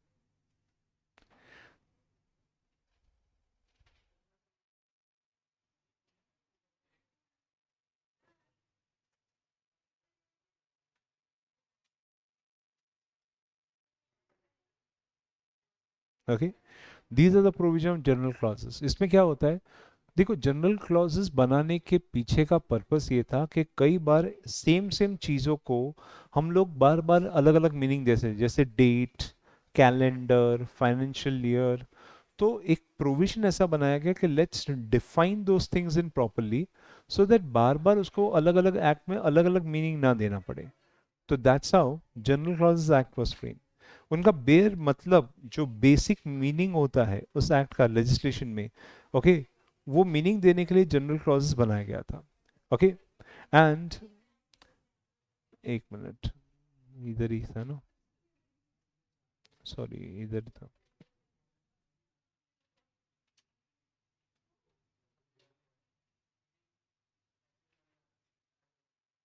हाँ, here it is. So the importance of general clauses was to give the same meaning to those things जो बार बार कभी कभी हम लोग पढ़ते थे, and different meaning used to come into picture. तो उसके लिए उन्होंने एक चीज बनाया. Section 3 was formed as a definition clause, और मेजॉरिटी चीज़ों का डेफिनेशन उसमें दे दिया. और ये एक्ट का प्रोविजन भी बोलते हैं कि जनरल क्लॉजेस आपको तब रेफर करना है जब एक एक्ट में उसका मतलब नहीं दिया है. जैसे कंपनी लॉ में अगर कंपनी का मतलब दिया है तो I don't have to refer General Clauses Act. अगर फाइनेंशियल ईयर कंपनी लॉ में डिफाइंड है, I don't have to refer financial year over here. Okay, so these are the definitions which were covered in General Clauses Act. Okay, then apart, अगर अगर कोई law general Clauses act के आने के पहले कोई और मतलब रखता था, अब ये तो वैसे भी पुराना है, तो ये लॉ उस आने न्यू एक्ट आने के बाद जनरल क्लॉजेस का मतलब रखेगा. That was effect of repeal, कि पुराना लॉ जो भी जनरल क्लॉजेस के आने के पहले था वो अपना मतलब अब जनरल क्लॉजेस के हिसाब से रखेगा. दूसरा आता था time period. Generally time period कैसे रहता है कि सीपीसी चीज को डिफाइन करता है कि एक टाइम को पर्टिकुलर डेट से लेने का. जनरल क्लॉजेस कहता है कि अगर किसी दिन कोर्ट की छुट्टी है, अगर किसी दिन कोई गवर्नमेंट या पब्लिक हॉलीडे डिक्लेयर की गई है, तो कोर्ट उस टाइम पीरियड को एक्सक्लूड करते हुए उसके नेक्स्ट दिन भी इसको एक्सेप्ट कर सकता है. ओके, जेंडर एंड नंबर्स जो मेल या फीमेल या कैलेंडर के नंबर्स होते थे 1 2 3 4, जनरल क्लॉजेस बोलते हैं जैसे उसको लिखा गया है उसको एक वैसे ही बोलेंगे. नाउ हम लोग 1 को 1 बोलेंगे, एक नहीं. जनरल क्लॉजेस बोलता है कि आप उसको एक मत बोलो, आप उसको वन बोलो. So that has to have a commonality. Okay. उसी तरह फाइन्स के रिकवरी के लिए इंडियन पिनल कोड का यूज करने के बारे में उसने कहा था. लेकिन अगर किसी एक्ट में रिकवरी का प्रोसीजर्स लिखा गया है, जैसे सरफाजी में अपना रिकवरी लिखा हुआ है, कंपनी लॉ में रिकवरी लिखा है, तो I don't have to use General Clauses. पर कहीं नहीं लिखा है तो यहाँ पे यूज होता था. That was a meaning. Okay. And अगर आप चीज़ें पोस्ट से भेजते हो, जनरल क्लॉज कहता है always send by registered post, जिसमें जब आपने पोस्ट को भेजा तो आपका पोस्ट का पार्ट शुरू हो गया. सामने वाले को जब मिलेगा, आपकी तरफ से पोस्ट इज कम्युनिकेटेड, सामने वाले की नॉलेज में जब आएगा तो उसके लिए एक पार्ट कंप्लीट होता है. That is called delivery of the documents and service by post and all. उसी तरह सब सामने वाला भेजता है तो वहां से उनका पार्ट, गिविंग का पार्ट हो गया. अपने को जब मिलेगा, यहाँ पे अपनी नॉलेज में आएगा, तब सेंडिंग का पार्ट कंप्लीट होगा. So those were the terms of General Clauses. Clear? Okay. So it's very basic now. पहले कभी होता था, बहुत बड़ा चैप्टर होता था जनरल क्लॉजेस में, but now they have just added. Clear?